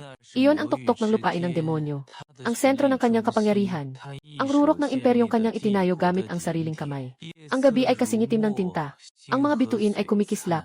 Ngunit ang mga sinag ng bituin ay sumasalamin sa kanyang puting buhok. Mas lalong pumutla ang mukha niya. Nakatayo siya mag-isa doon. Walang kasamang tauhan. Walang alipin. Walang anuman. Napansin ko na may hawak siyang isang bagay. Ang espada ng diwata ng ulan. Palagi niyang nakahawak ang espada na iyon. Parang may hawak na isang uri ng obsesyon. Tapos ibinaba niya ang kanyang ulo. Unti-unting tumutulo ang mga luha. Sa huli, parang may sinasabi siyang anuman. Ang tunog ng cellphone ang nagpagising sa akin. Narinig ko ang boses ni Gumengyaw. Chen Huiyan. Medyo hindi natural ang kanyang boses. Paunti-unti, parang pinag-iisipan ang mga salita. Nahanap na. Esan. Nahanap na. Lumipat ang iyong tiyahin sa Sioux City 2 taon na ang nakalipas. Sioux City. 1 taon na ang nakalipas ng salakay ng mga halimaw ang Sioux City ng malakihan. Nasa ilalim na ng kontrol ang buong lungsod. Sa ngayon, ang Sioux City ay opisyal ng itinala bilang A-level na restricted area. Ang buong lungsod ay okupado ng malalaking halimaw. Nawalan ng komunikasyon. Walang signal mula sa mga nakaligtas. Buhay pa ba siya? Walang record ng kanyang kaligtasan sa ngayon. Buhay pa ba siya? Walang tala ng kanyang kaligtasan sa ngayon. Walang kumpirmadong tala ng kanyang pagkamatay. Pero sa totoo lang, mababa ang posibilidad. Pasensya na. Nanginginig ang kamay ko habang hawak ang telepono. Tia, nagsumikap ako sa mundo ng kultibasyon ng 300 taon. Para lang makita ka ulit. Pero nakabalik na ako. Ikaw naman. Nasaan ka? Ihulog mo na ang telepono. Naupo ako doon. Matagal na akong hindi gumagalaw.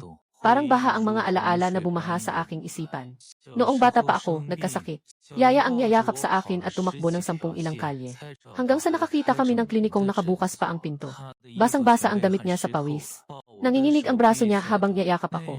Noong panahong iyon, kahit na siya ay 19 o 10 pa lang. Matigas na ang ulo, parang isang matanda. Pagkatapos ng klase, lagi siyang nasa pintuan ng paaralan at naghihintay sa akin. May dalang paborito kong candy na piniritong mani. Sa taglamig, Bago ako matulog, pinapainit niya ang aking kumot gamit ang mainit na bote.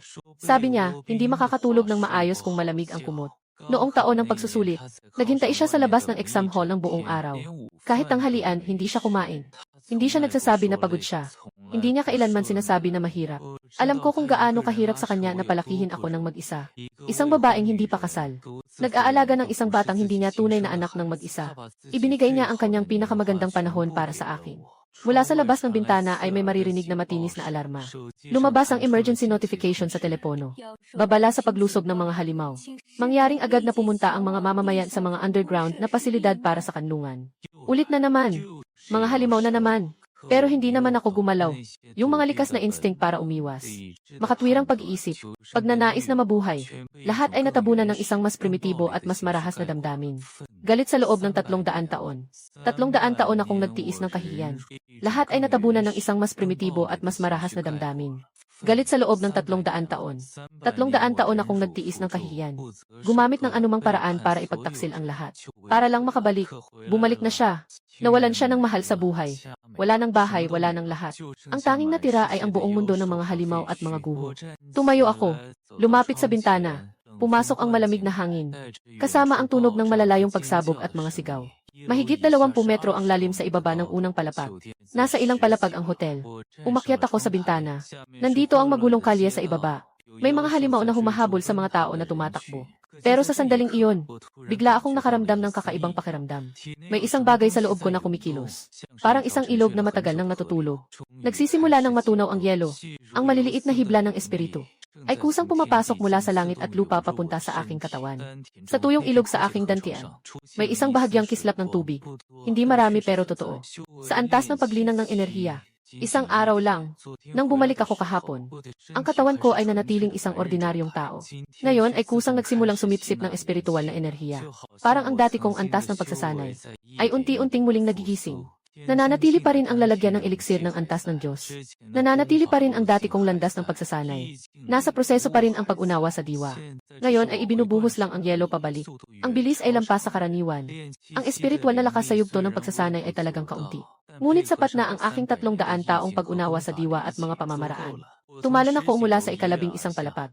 Sa sandaling tumama sa lupa, ang espiritual na lakas ay umikot sa aking mga binti. Nabawasan ang puwersa ng impact. Sa harap ay ang grupo ng mga halimaw na humahabol sa mga mamamayan. Siyam na mga halimaw na may anyong gray wolf. Kasing laki ng batang baka. Antas ng foundation stage. Kasing laki ng batang baka. Antas ng foundation stage. Gumamit ako ng espiritual na lakas upang magbuo ng isang malinaw na espada. Halos katang-isip na espada ng espiritu. Pagsasanay ng espiritu sa panahon ng pagbuo ng enerhiya. Palaging may pakiramdam na parang maliit na kabayo ang humahatak ng malaking kariton. Ngunit ang agwat ng pamamaraan at diwa ay sapat na upang punan ang puwang sa antas ng pagsasanay. Habang ako'y humahampas ng espada, isang pilak na espada ng espiritu ang bumagtas sa kalangitan ng gabi. Ang kurba ay maganda na parang buwan na may panggupit na espada. Ang hangin ng espada ay dumaan sa katawan ng ilang dosenang abo na lobo na halimaw. Kasabay nito, biglang nanigas. Pagkatapos ay sabay-sabay na nahati sa maraming piraso. Ang mga bangkay ng halimaw ay bumagsak ng malakas sa lupa. Isang espada, lahat na puksa. Sa tabi ng daan, ilang mga mamamayan na hindi pa nakatakas papasok sa istasyon ng tren ay nakita ang pangyayaring ito. Natuwa na lang ng tuluyan sa lugar. Bukas ang bibig na parang kayang ipasok ang isang buong mansanas. Isang kuya ang nakalimutang tumakas. Natiklop ang paa. Nadapa ng todo. Pero hindi ako huminto. Mas maraming mga halimaw ang lumabas mula sa bitak sa langit. Hugis lobo, ahas, at agila. Maraming uri. Pero karamihan ay nasa yugto ng pundasyon. Para akong baliw na sumugod sa kanila. Sa bawat pamatay ko sa isang demonyo, ang espiritu sa loob nila ay nilulun ko. Yung espiritu ay nagdadala ng lakas na pumapasok sa aking dantian. Pinupuno nito ang malaking lalagyan. Ang aking kakayahan ay mabilis na tumataas. Ang pakiramdam na ito ay parang isang disyerto na tuyo sa loob ng 100 taon. Biglang sinalubong ng malakas na ulan. Bawat pulgada ng aking mga ugat ay sabik na sumisipsip ng espiritual na lakas. Hindi ko alam kung ilang nilalang ang pinatay ko. Alam ko lamang na sa pagtatapos ng gabing iyon, ang aking kasanayan ay nakatigil na sa tuktok ng pundasyon. Ang aking damit ay nabasa ng dugo ng halimaw. Kasama ng dugo na lumalabas mula sa aking sariling mga sugat. Ngunit naglalagablab ang apoy sa aking mga mata. Tiya, hintayin mo ako. Kahit nasaan ka man. Tiiyak kitang mahahanap. Sa mga susunod na linggo, parang baliw akong naghahanap at pumapatay ng mga halimaw. Araw-araw ay nangangaso sa gilid ng lungsod. At gabi naman ay nagsasanay sa mga abandonadong gusali na walang tao. Ang aking pagsasanay ay patuloy na umuusad. Nasa simula ng Jindan, gitnang Jindan at rurok ng Jindan. Bawat pagsabog ay hindi kapani-paniwala at maayos. Parang 100 na dati ko nang tinahak. Sa ikalawang pagdaan, bawat hakbang ay tiyak at walang mali. Sa pagtatapos ng ikatlong linggo, nakaabot na ako sa rurok ng Jindan. Nadama ko ang pinto ng Yuanying. Katutulad ng isang isa 0D rank na supernatural sa Blue Star na mundo. Sinubukan kong iwasan ang mga tao mula sa Jimobiryu. Ayaw kong magkaproblema. Pero kahit anong gawin ko, dumating pa rin sila. Noong hapon na iyon, muling punitin ang langit sa Jianghai City. Ngunit sa pagkakataong ito, mas malaki kaysa sa kahit anong pagkakataon noon. Sobrang laki na kayang lamunin ang isang buong larangan ng Soxer. Ang itim na usok ay umaalon. Parang kumukulong dagat ng tinta. Isang hindi pa nakikita na masamang presensya ay sumabog mula sa mga bitak. Nakatayo ako sa 3 kilometro ang layo at naramdaman ko ang nakakatakot na presyon. Hindi lang ang Yuanying. Hindi lang ang Yuanying. Sa tuktok ng Yuanying, may trend na humihiwalay sa pag-akyat sa Diyos. Isang dambuhalang bagay ang lumabas mula sa bitak. Ito ay isang dambuhalang sawa. Itim na itim ang buong katawan nito na parang tinta. Ang mga kaliskis nito ay kumikislap sa dapit hapon na may kakaibang lila na ningning. Kagaya ng mga tubo sa ilalim ng lungsod. Hindi mo makikita ang dulo, hindi bababa sa 100 metro. Nakatago ito sa ibabaw ng Jianghai City. Kapag lumalabas ang dila ng ahas, biglang bababa ang temperatura sa paligid. Ang pinaka nakakatakot ay, nabuksan na ang bibig nito. Dito, ramdam na ramdam ang presensya ng tao. Nagpapahayag ng salita ng tao. Naisilang na ang katalinuhan. Isa itong tunay na dambuhalang demonyo. At sa likod nito, sumusunod pa ang napakaraming demonyong hayop na bahagyang mas mababa ang antas. Nagpadala ang organisasyon ng pagtatanggol ng digmaan. Hindi lang ang sangay ni Gumingyao sa Jianghai City. Pumadala pa nga sila ng isang malakas na telekinetic na eksperto para suportahan si Ling Qian. Bagaman bata pa si Ling Qian, malalim ang kanyang mga mata. Marami na siyang naranasang malalaking laban. Naglalabas siya ng espiritong enerhiyang may metalikong pakiramdam. Ang kanyang kakaibang kapangyarihan ay naging isang malaking apoy na talim. At kaya na niyang pakawalan ang espiritong presyon. Ang antas ng kanyang lakas ay katumbas ng rurok ng Jindan. Ngunit sa harap ng madilim na ahas na ito, saka-saka lang siya. Di pa umaabot ng 10 minuto ang laban. Nasweep siya ng buntot ng python. Parang bala siyang naipaputok palabas. Nabutas niya ang 3 gusali. Bago siya huminto, naputol siya ng isang hininga. Naupo siya sa mga debris. Mukha siyang napakaseryoso. Sobrang gwapo niya. Ngunit sa harap ng malaking demonyo, para siyang papel na pinuni. Mas malala ang iba pang tao sa Jimoju. Sa laban na ito, 71 mga may kakayahan ang namatay agad. May ilan pang nahati ng malaking ahas. At ang mga sugatang hindi mabilang. Bakit hindi pa dumarating ang tulong mula sa punong tanggapan? Putang ina, parang sinasadya nilang patayin tayo. Nasaan ang mga may kakayahang medikal? Hindi na kaya ni Xiaoli. Hawak ng binatang may gintong buhok ang sugatang dalaga sa kanyang bisi. At napaiyak. Sila ay mga tagapagpatupad ng Jianghai City Demon Control Bureau. Ang dalagang puno ng dugo ay siya rin kanyang iniibig. Kapitan, ang mga tao ng medikal na grupo ay lahat na namatay. Hindi lang iyon takot. Iyan ay kawalang pag-asa. Ito ay hindi talaga maganda. Ito ay royal level. Sa ganitong lakas, tayo'y parang nag-aalay lamang ng buhay. Kapitan, baka dapat tayong umatras. Yung binata ay pinunasan ang kanyang luha. At agad na nagpakita ng matibay na ekspresyon. Nanginginig siyang kumuha ng pusporo. At sinindihan ang isang insenso. Dalhin mo si Xiaoli pabalik. Ingatan mo siya. Captain, baliw ka ba? Kasama, ang ibang mga koponan ay patuloy na lumalaban ng buong tapang. Sa likuran natin ay milyon-milyong mga mamamayan ng Jianghai City. Ay libu-libong mga tao. Kung tayo ay umatras, ano ang gagawin nila? Iba pang tao. Hindi natatakot mamatay. Hindi natatakot mamatay. Sundan mo ako. Ang mga miyembro ng koponan ay tila handang mamatay. Sa kabilang banda, si Gumingyao ay tinamaan sa tagiliran ng buntot ng sawa. Lumipad ng higit sa 10 metro at bumangga sa isang nabaling na bus. Hindi na nakagising. Ang mabangis na ahas ay nakahiga roon ng tamad. Ang mga mata ng ahas ay puno ng kasiyahan. Para dito, ang mga tao ay parang mga lamok na madaling mapatay sa isang daliri. Nakakainip. Ganoon na ba kahina ang mga tao sa mundong ito? Walang saya sa pagpatay sa kanila. Ngunit sa susunod na sandali, nakita nito ang isang lalaki na lumabas mula sa dilim. Dahan-dahang lumapit sa harap ng madilim na ahas. Mabagal ang mga hakbang. Walang anumang banta. Hindi pa rin nawawala ang usok sa mga guho. Ang apoy ay sumasalamin sa aking gilid ng mukha. Ibaba ng ulo ang madilim na ahas. Nakatingin ang mata ng ahas sa akin. Nadarama nito ang aking kasanayan sa pagbuo ng pundasyon. Sa kanyang mga mata, isa akong langgam. Ngunit sa kaibuturan ng kanyang kaluluwa, may nararamdaman siyang lamig. Parang nakaukit ito sa kanyang isip. Nakapagpapaalala ito sa kanya ng isang pamilyar na tao. Ngunit sa simpleng pundasyon, paano ito makakatapat sa kanyang daan-daang taong kasanayan? Isa na namang naghahanap ng kamatayan. Hindi ako nagsasalita. Ang enerhiya sa dantian ay mabilis na umiikot. Sa isang paraan, nalampas pa sa kasalukuyang antas ng kakayahan. Ito ang lihim na kasanayan na aking likha sa nakaraang buhay. Ang Yellow Spring na isang uri ng kamatayan na kakayahan ng Diyos. Gamit ang lakas ng kaluluwa bilang gabay. Gamitin ang espiritu ng langit at lupa bilang talim. Pagsamahin sa isang daliri. Paglabas ng daliri. Tulad ng pagbaha mula sa dilim. Lahat na nilalang ay mawawala. Gamitin ang espiritu ng tuktok ng pundasyon upang pasiglahin ang lihim na sining na ito. Katulad ng paggamit ng isang mangkok upang punuin ang isang ilog. Ang katawan ay magdadala ng malaking pabalik na epekto.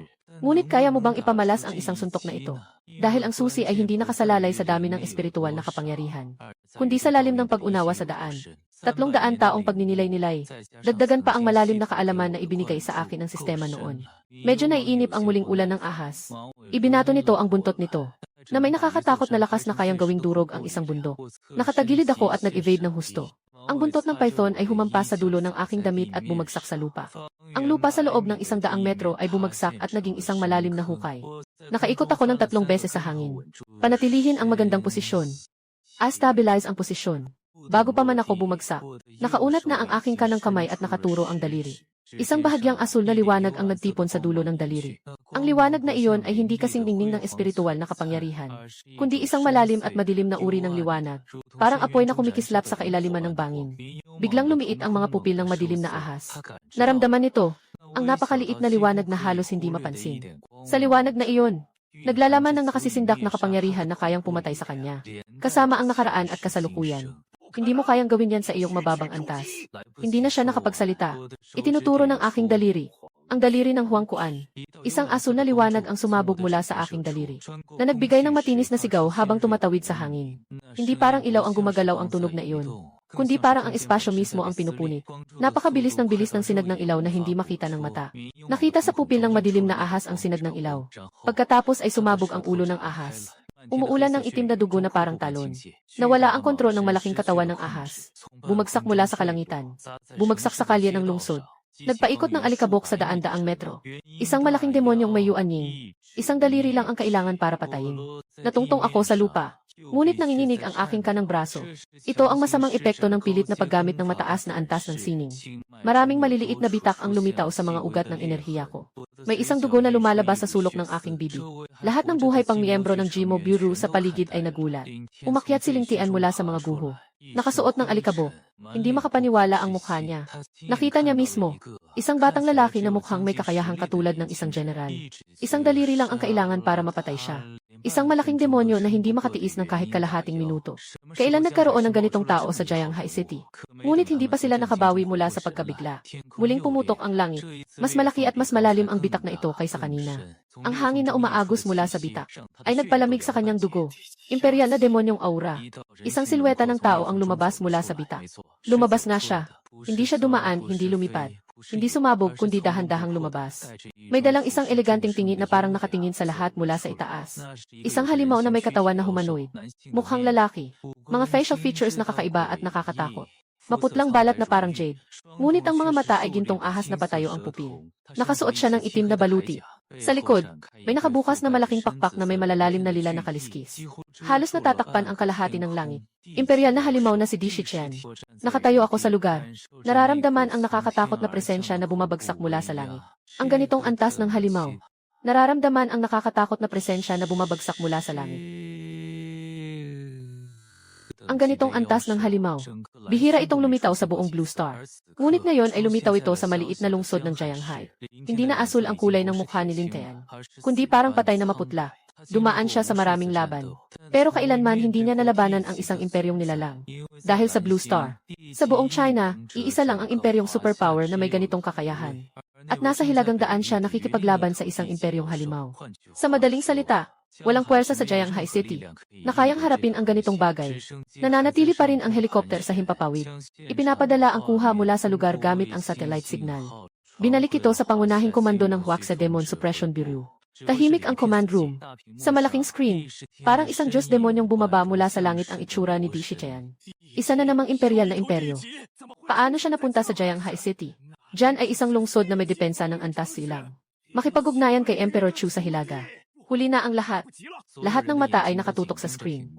Huminto si Chtin at bumaba ang ulo. Tiningnan niya ang mga guho ng lungsod sa ilalim niya. At ang mga tao na nanginginig sa mga guho. Na parang mga insekto na natatakot. Umiti siya, ang ngiting iyon ay may dalang purong paghamak. Medyo interesante ang alon ng espiritu kanina. Ang tingin niya ay bumagsak sa akin. Ikaw ang pumatay. Ako ang tagapanguna. Niyakap ko ng mahigpit ang aking kamao. Ang aking kanang braso ay nananakit pa dahil sa balik ng sumpa ng Huang Quan finger. At bahagyang sumasakit. Hindi pa gumagaling ang mga bitak sa mga meridian. Hindi ko pa naabot ang antas ng Yuanying. Harapin ang isang imperial na halimaw ng antas na Huashen. Halos walang sansa akong manalo. May kakayahan akong gamitin ang aking mga kasanayan para tumakas. Ang antas ng katawan ng Tianzun at ang espiritu ng pagtatatag ng pundasyon. Hindi bababa sa makakatakas ako sa kanyang pagsubaybay.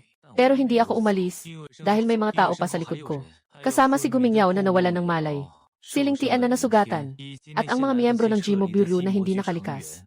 At sa lungsod na ito, maraming mga ordinaryong tao ang tumatakbo papunta sa mga underground air raid shelter. Pero, tita, marahil buhay pa siya. Tiya, kung mamatay ako dito, sino ang pupunta sa Sioux City para hanapin siya? Pero kung makatakas ako, paano naman ang mga tao dito? Gawin! Hindi ako kailanman isang santo. Sa 300 taong paglalakbay sa cultivation. Nang bibiktima, nanloko, tumiwalag, pinatay ng walang awa. Nagawa ko na ang lahat ng masamang gawain. Pero ito ang Blue Star. Ito ang lugar kung saan ako ipinanganak at pinalaki. Sa huli, hindi ko magagawang tumakbo habang ang aking mga kababayan ay nagsusurvive. Habang sila ay nagkakasakit, nagkakagulo. Siguro dahil sa salitang itinuro sa akin ni tita mula pagkabata. Huayan, maging mabuti kang tao, magkaroon ka ng konsensya. Si Taishan ay tila hindi masaya sa aking pagtahimik. Langgam, ganun lang kayo mga tao. Ako ay dumating dito ayon sa utos ng pinakamataas na nilalang. Akala ko may magiging kasiyahan. Pero akala ko lang, ang boring pala. Pinakamataas na nilalang. Anong ibig sabihin nito? Ang mga halimaw na ito, hindi ba sila random na bumababa mula sa mga bitak ng dimensyon? Sila ay inutusan na dumating. Sino? Wala akong oras para pag-isipan ang mga tanong na ito. Dahil kumilos na si Devas. Hindi dahil mabilis na hindi na makita. Kundi tuluyan silang nawala sa aking paningin. Sa isang iglap, nasa tabi ko na siya. Tinanong kita. Ang lakas na parang sisira sa langit at lupa ay bumagsak mula sa kanan. Nadama ko ang isang malaking palad na pumalo sa akin. Parang isang bomba na sumabog. Dumaan sa napakaraming gusali. Sa huli, naipit sa ika-4 na pader. Biglang sumabog ang isang malaking dugo mula sa may ilang buto ng tadyang na nabali sa dibdib. Nailipat ang mga panloob na organo. Nagkaroon ng pagkabasag sa mga ugat. Ganito lang ba ang kalagayan? Narinig mula sa malayo ang tinig ni Devas. Puno ng pagkadismaya. Nakaalis ako mula sa hukay sa pader. Natawid at tumayo ng hindi matatag. Malabo ang paningin. Puno ng dugo ang bibig ko. Pero malinaw ang isip ko. Gitnang yugto ng pagbuo ng espiritu. Sa kasalukuyan kong kakayahan at estado, hindi talaga posible ang direktang labanan. Pero sino ang nagsabing kailangan ang direktang laban? Pinunasan ko ang dugo sa sulok ng bibig ko. Ngumiti si Dishichian at itinaas ang kilay. Isang taong malapit ng mamatay ay nakangiti pa rin. Hindi siya nagmadaling kumilos. Parang gusto niyang makita kung ano pang mga trick mayroon ang insekto na ito. Nagsimula akong sunugin ang aking buhay. Ito ay isang ipinagbabawal na pamamaraan. Sa kapalit ng pag-utang ng buhay. Sa maikling panahon, sumabog ang lakas na lampas sa sariling hangganan. Karaniwang mananambang ay sinusunog ang buhay. Pinakamataas na pag-angat ay 1 o 2 maliit na antas. Pero hindi ako karaniwang mananambang. Ang lalagyan ng aking dantian ay nasa antas ng Tianzun. Ang aking pagkaunawa sa mga aral ay nasa antas ng Tianzun. Kulang lang ako sa espiritual na lakas. At sinusunog ang buhay. Tamang-tama upang makonvert ang sigla sa espiritual na lakas. Palitan ang buhay para sa lakas. Palitan ang buhay para sa lakas. Palitan ang buhay para sa lakas. Mamatay para sa buhay. Sa tiyan, isang nag-aapoy na lakas ang sumabog na parang bulkan. Antas ng pagsasanay, simula ng ginto, gitnang ginto, rurok ng ginto. Unang yugto ng Yuanying. Nasa gitnang yugto ng Yuanying. Ang rurok ng Yuanying dito ay ang hangganan na. Kung tataas pa, hindi na ito pagsunog ng buhay. Kundi pagsabog na. Rurok ng Yuanying. Para sa gitnang yugto ng Huanshen. Kulang ng isang buong malaking antas at 2 maliit na antas. Mukhang patay na talaga ang laban. Pero sapat na ito para makapagpatama ako ng isang saksak. Pinagsama ko ang buong espiritu ko. At inilagay lahat sa aking kanang kamay. Isang ilusyonaryong mahabang espada ang nabuo sa palad. Ito ang anyo ng espada ng ulan. Buong katawan ay malinaw. At may bahagyang pilak puting kislak. Ito ang aking nakaraang buhay na paboritong espada. Pagbagsak ng mga bituin. Ang sakripisyo ni O ay kapalit ng saklaw ng atake. Pag-ipon ng lahat ng lakas sa isang punto. Isang sulyap ng espada. Parang pagbagsak ng mga bituin. Hindi titigil hanggang masira. Sa wakas, napansin ni Dishichian na may mali. Nararamdaman niya ang nakatagong nakasisindak na kapangyarihan sa sword na ito ng ilusyon. Hindi ito kapangyarihan ng antas ng Yuaning. Ano kaya ito? Sa wakas, lumitaw ang takot sa kanyang mukha. Ngunit ito ay talagang sorpresa lamang. Bilang isang matandang halimaw ng pagbabago ng diwa. Paano siya walang lihim? Ngunit sa sandaling, ako ay maghahanda ng umatake. Ang langit ay nagbitak, hindi tulad ng dati na isang puwang sa dimensyon. Kundi ang buong kalangitan ang napunit. Tila ang oras ng buong Blue Star ay huminto. Ang Milky Way na dumadaan sa kalangitan ay pumutok mula sa takip ng langit. Nagniningning ang mga bituin. Parang isang pilak na talon na bumabagsak mula sa siyam na langit. Hindi ko kailanman malilimutan ang pakiramdam ng sandaling iyon. Ang presyon na sumisirit mula sa Milky Way. Napakalawak na nakakapanghina. Nakakatakot na nagpapalutang ng kaluluwa. Lahat ay naipit at hindi makagalaw. Si Lin Tian ay biglang lumuhod sa lupa. Dumudugo. Ang katawan ni Gumeng Yao na nasa koma ay may hindi makontrol na pag-urong. Ang karaniwang tao ay mahihimatay na mula sa daang kilometro. Pati na ang mga demonyo sa antas ng Diyos na si Dishichen. Sa kanyang mukha ay lumitaw ang isang takot na sumisipsip mula sa kaibuturan. Dahil alam niya kung anong antas ng kapangyarihan ito. Hindi ito Huashen. Hindi ito Liangxu. Kilala niya ang enerhiyang ito. Ang pinakamataas na antas ng kapangyarihan sa universo na ito. Sa loob ng kalawakan, dahan-dahang lumabas ang anino ng Dao. Sa sandaling iyon, nawala ang signal ng helikopter ng pangunahing tanggapan ng Huaxia. Malinaw at malinis. Parang may isang di nakikitang puwersa na biglang pumutol nito. Hindi lang sa China, ang buong network, satellite, komunikasyon, at electromagnetic signal ng Blue Planet ay bigla ang naputol. Lahat ng elektronikong screen ay naging static. Lahat ng radar ay naging blankong screen. Parang may pinindot na mute button sa buong planeta. At sa gitna ng kalawakan ngayon, isang anino ang naglakad sa ilalim ng mga bituin. Nakaitim na mahahabang kasuotan na may mahika. Ang mga linyang pula at itim ay parang apoy na nagliliyab. Sa suot niyang damit, ang kanyang buhok ay puti na parang niebe. Sa ilalim ng mga bituin, kumikislap ang malamig na pilak. Maputla ang mukha na halos tila malinaw. Napakadetalyeng hindi parang bagay sa mundo. Isang pulang marka ng mahika sa gitna ng noo. Parang ikatlong mata, o parang isang walang hanggang namumulaklak na pulang bulaklak. Malamig, marahas, at baliw. Ngunit may dalang isang nakakasakit ng puso na pag-iisa. Siya ay lumulutang sa hangin. Ang demonyong enerhiya na nagmumula sa kanyang katawan ay nagpinta sa kalangitan sa loob ng daan-daang milya ng madilim na pula. Ang mga matang iyon ay tumingin sa kakaibang gubat ng bakal na ito. Mga matataas na gusali, kalsada, sasakyan at mga ilaw. Mga bagay na ganap na kakaiba sa kanya. Pagkatapos, ang kanyang tingin ay bumaba. Nakita niya ang mga guho. Nakita ang mga bakas ng dugo. Nakita si Dishichen. Sa wakas, nakita ako. Sa gitna ng kaguluhan, ako'y punong-puno ng dugo. Ako'y nanganganib na mahulog. Parang huminto ang oras sa sandaling iyon. Nagkatitigan kami. Sa kabila ng libu-libong metro ang layo. Sa pagitan ng dalawang mundo ng oras at espasyo, may pagkabigla sa kanyang mga mata. May gulat at isang damdaming hindi maipaliwanag. Komplikado na hindi kayang ilarawan ng anumang wika. May gulat at isang damdaming hindi maipaliwanag. Komplikado na hindi kayang ilarawan ng anumang wika. Ang damdaming iyon. Nakita ko siya noong unang beses 300 taon na ang nakalipas. Noong siya ay 5 taong gulang. Nang buhatin ko siya mula sa bahay na gawa sa damo. Ang unang tingin niya sa akin ay ganitong klaseng mata. Parang nasa isang malalim na kawalan ng pag-asa. Biglang nakakita ng liwanag. Si Dishichen ay hindi makatayo ng maayos. Sa ilalim ng ganitong antas ng kapangyarihan ng pagkawasak, ang kanyang mga binti ay nanginginig. Puno ng takot ang kanyang mga mata. Ang takot na ito ay nagmumula sa kaibuturan ng kanyang kaluluwa. Hindi niya kayang labanan gamit ang kanyang kakayahan at lakas. Dahil ito ay hindi isang bagay sa parehong antas. Nais niyang magsalita, nais humingi ng awa. Nais magpatahimik, nais tumakas. Ano man ang maaari. Ngunit hindi siya makabuka ng bibig.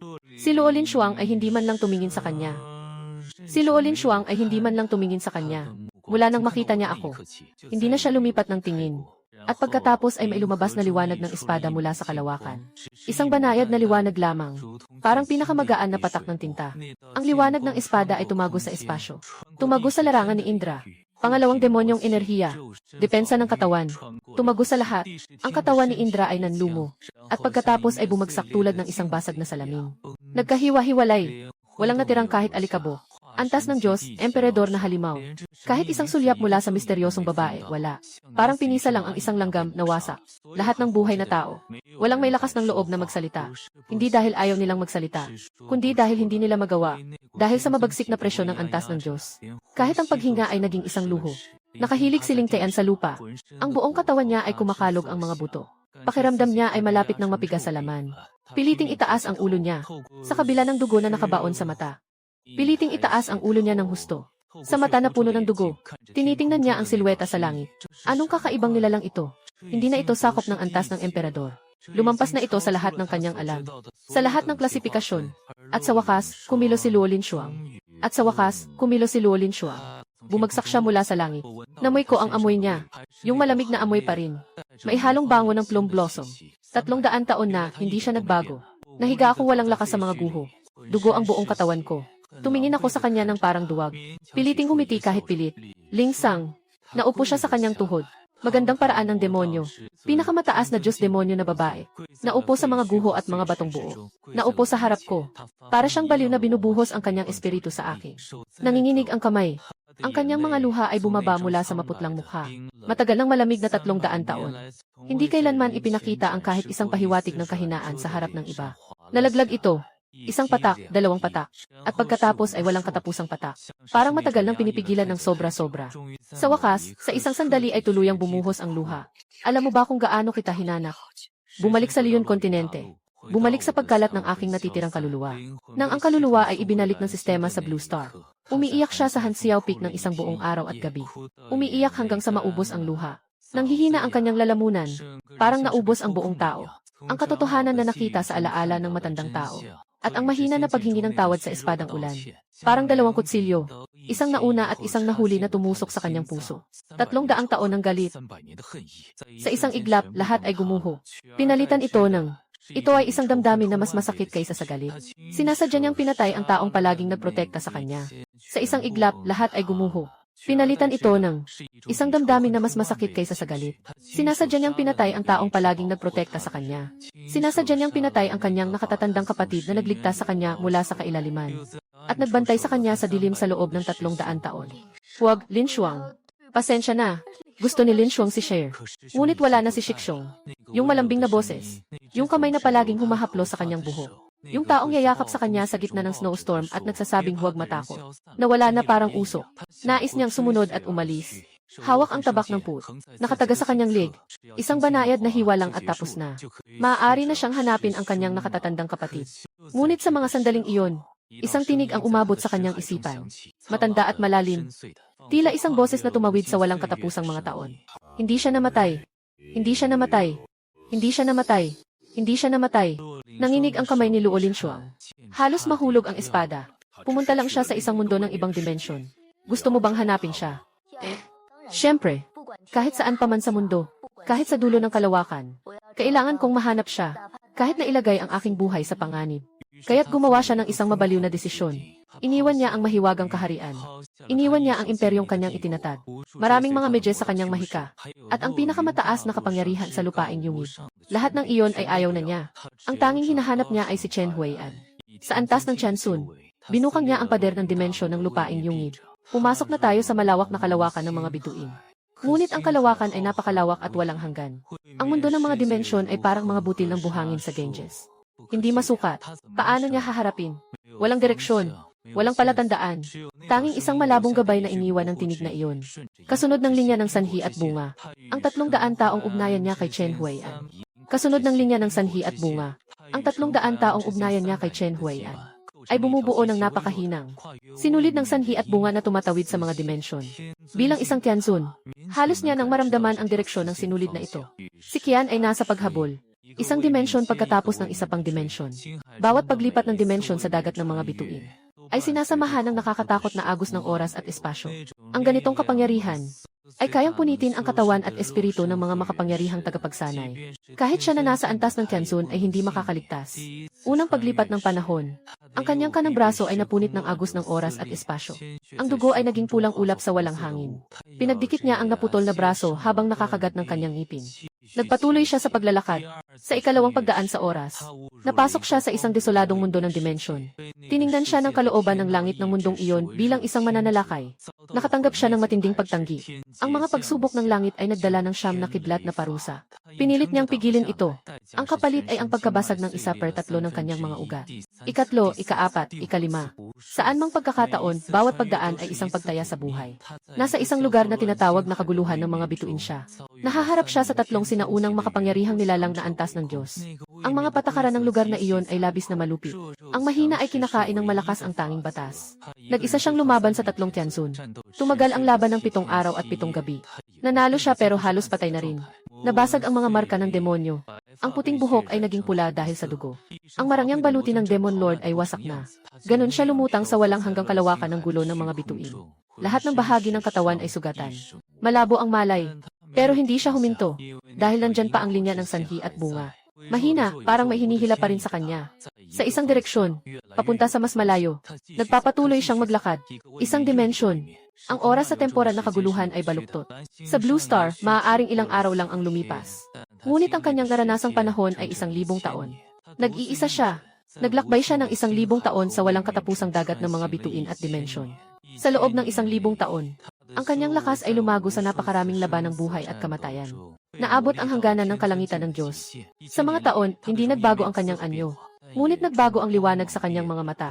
Hindi na ito put, hindi na ito kabaliwan, kundi isang halos mapaghiganting obsesyon. Hanapin siya. Dapat siyang mahanap. Anuman ang halaga na kailangan bayaran. Sa isang araw sa 2,000 taon, biglang naging malakas ang sinulid ng sanhi at bunga. Naging sapat ang lakas nito upang ang kanyang buong kaluluwa ay manginig. Pinunit niya ang huling hadlang ng dimensyon. Nakita niya ang isang asul na planeta. Naramdaman ang isang pamilyar na amoy na nagpasimula sa kanyang pag-iyak.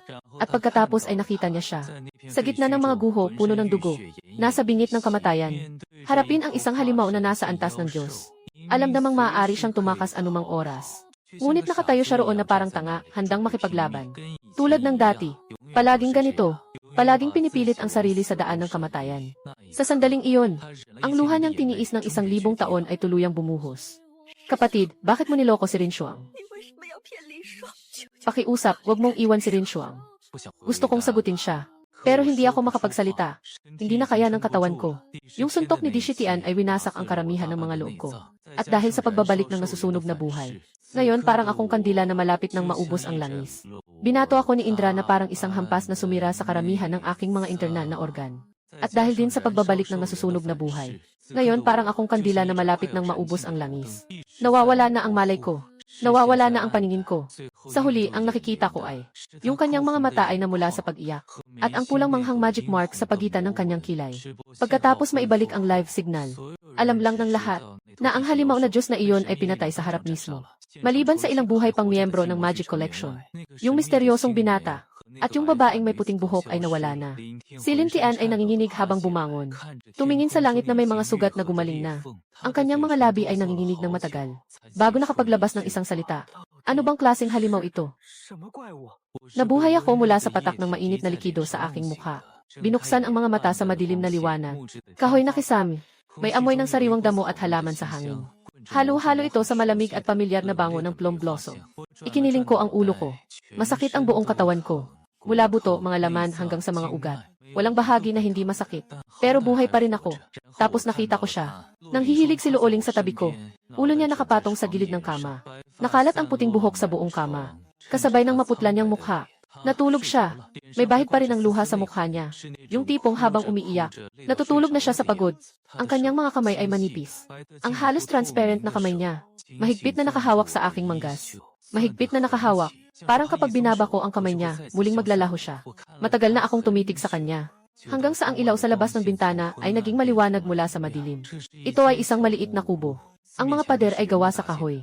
May bintana at kama. May isang simpleng mesa. Ang mga pader ay gawa sa kahoy. May bintana at kama. May isang simpleng mesa. Sa labas ng bintana ay may makakapal na gubat. Makarinig ka pa ng mga ibon at tunog ng batis. Lumayo sa syudad. Lumayo sa lahat. Siguro siya ang gumawa niyan. Gamit ang paraan ng Tianzun. Bigla na lang nakabuo ng isang maliit na kubo. Hindi naman mahirap. Sinubukan kong pakiramdaman ang sarili kong katawan. Yung bahagyang pagbawi ng lakas mula sa pag-burn ng aking lifespan. Naubos lahat sa laban kay Dishitian. Ngayon, naging isang mababang antas na kultibador ulit ako. Pero ang espiritu ng Blue Star ay dahan-dahang pumapasok sa aking katawan. Pinapalakas ang mga nasirang ugat at mga organo. Bagamat mabagal ang bilis. Pero talagang gumagaling. Tumingin ako pababa kay Luolin Shuang. Maraming sira ang kanyang magic rune robe. Hindi ito dahil sa laban kay Jting. Mas parang mga marka ng matagal na paglalakad sa masamang kalagayan. At pagkasira, may ilang peklat siya sa kamay na nakahil na. Sa katawan ng isang nasasakupan ng Tianzin. Paano magkakaroon ng peklat na nakahil? Maliban na lang kung ang mga sugat na iyon, ang lakas ng pagbawi sa antas ng Tianzun, ay hindi kayang ganap na alisin. Hindi ko alam kung ano ang naranasan niya. Ngunit ang mga peklat na iyon, ay sapat na upang hindi ko maisip ito. Nagising siya.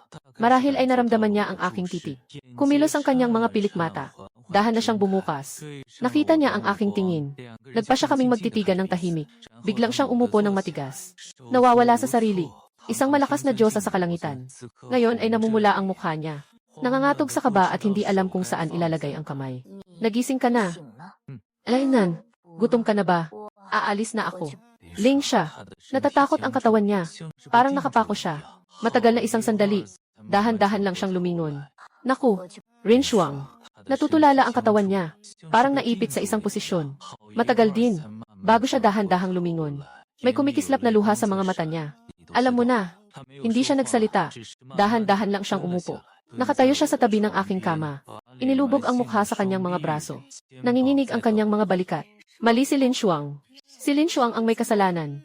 Hindi dapat kamuhian ni Rin Shuang ang senior brother. Pinatay ni Rin Shuang ang senior brother. Dapat mamatay si Rin Shuang. Inabot ko ang aking kamay, at inilagay ko ito sa kanyang ulo.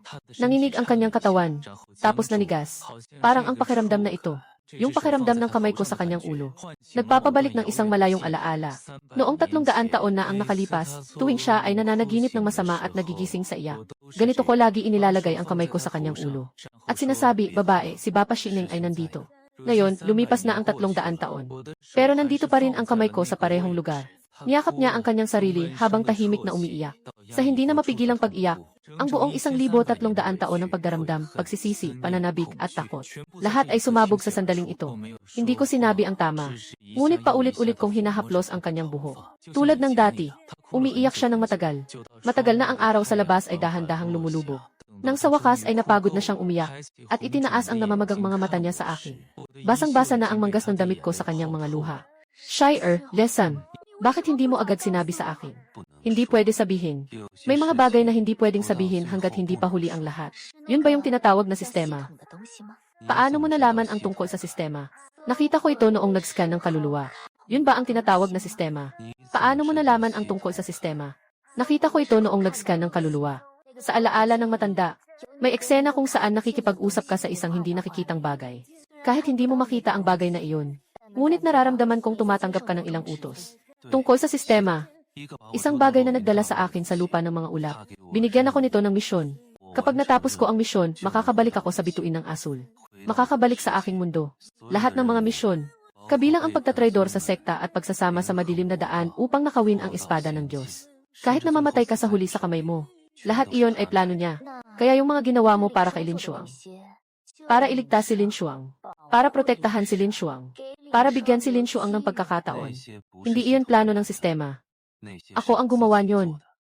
Tuwing pagkakataon, muli na namang malalaglag ang kanyang luha. Agad akong nagdagdag. Huwag ka nang umiyak, kapag umiyak ka pa, wala na akong pwedeng isuot. Nakangiti siya ng kaunti. Nakangiti ng kalahati pero pinigilan. Naging kakaibang ekspresyon na kalahating umiiyak, kalahating tumatawa. Talagang pangit. Pero maganda rin talaga. Pagkatapos ay marami kaming napag-usapan. Sinabi ko sa kanya ang lahat. Ang sistema ng paglalakbay sa Blue Star. Lahat tungkol sa tiyahin ko. Tahimik siyang nakikinig. Hindi siya nang interrupt. Pagkatapos niyang makinig, tahimik siyang matagal.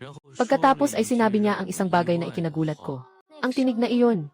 Ang tinig na naggabay kay Rin Shuang upang hanapin ka. Paano kung bahagi rin iyon ng plano? Ano ang ibig mong sabihin? Naglakbay si Rin Shuang sa kalawakan ng mga bituin ng 1,000 taon. Bawat beses na pinunit niya ang hadlang ng dimensyon, lahat ay gagamit ng malaking lakas. At sa bawat paghihiwalay ng dimensyon, ang harang sa pagitan ng dalawang mundo ay humihina. Kung may isang bagay, nais gamitin ang Rin Shuang upang buksan ang daanan sa pagitan ng dalawang mundo. Yung tunog na iyon ang pinakamainam na pang-akit. Nanginginig ang likod ko. May punto siya. Sobrang may punto. Yung misteryosong tinig na naggabay sa kanya para hanapin ako. Matanda at malalim. Parang mula pa sa sinaunang panahon. Kung hindi ito mabuting gabay, kundi may layuning gabayan siya. Ano ang layunin?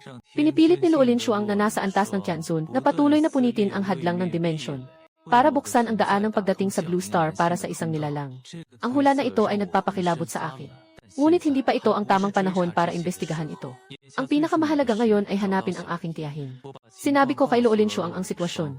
At sinabi niya ang isang bagay. Nang unang dumating si Lin Shuang sa Blue Star, ginamitan ko na ng espiritu ang paligid para magmasid. Yung binanggit mong lungsod sa Su. Totoo na pinamumugaran ito ng mga halimaw. Pero sa ilalim, may pakiramdam ng tao.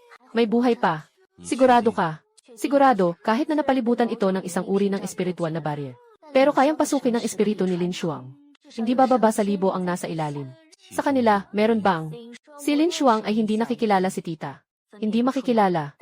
Pero kung may buhay man, may pag-asa. May pag-asa pa rin. Sa sandaling iyon ng pag-asa, mas epektibo pa ang dalawang salitang ito kaysa anumang himalang gamot. Sa mga susunod na buwan, ako ay nagpapagaling at nagsasanay sa maliit na kubo na ito. Ang antas ni Luolin Shuang ay pinipigilan ng Blue Star Heavenly Dao. Nasa realm ng refinement siya. Pinrotektahan niya ang 100 milyang paligid gamit ang kanyang espiritu. Walang nilalang ang makakapasok. Ang babaeng emperador ng demonic realm na matapang at mabilis sa pagpatay ng mga demonyo. Ngayon, naging isang maliit na asawa na nag-aalaga ng mortal na asawa. Dahil parang mortal na rin ako ngayon. Araw-araw, nag-iisip siya ng iba't ibang paraan para magluto para sa akin. Kahit na talagang hindi siya marunong magluto. Ang mga nilutong niya ay karaniwang mga madilim na lutuin. Ngunit hindi niya pinapayagang sabihin kung hindi masarap. Tinutulungan niya akong palitan ang gamot. Kahit na hindi masyadong magaling ang pagkontrol niya sa lakas ng kamay niya. Minsan, hindi niya sinasadyang mapalakas ang pagkakabit ng gasa sa akin. Napapangiti ako sa sakit. Nandoon siya sa tabi habang nag-aaral ako. Kahit na wala siyang magagawa. Pero gusto niyang nakabantay. Nakaupo lang siya sa tabi ko. Naupo siya buong araw. Minsan, tinatanaw ko siya ng lihim. Gagamitin niya tuwing hindi ako nakabantay. Ihipo siya sa buhok ko. Pagkatapos ay mabilis na magtatakbuhan. Yung mukha niya parang walang ginawa kundi nakakunot. Yung 1,300 taong gulang na demonyong ito ay sobrang cute. Ganito na lang palagi ang araw-araw.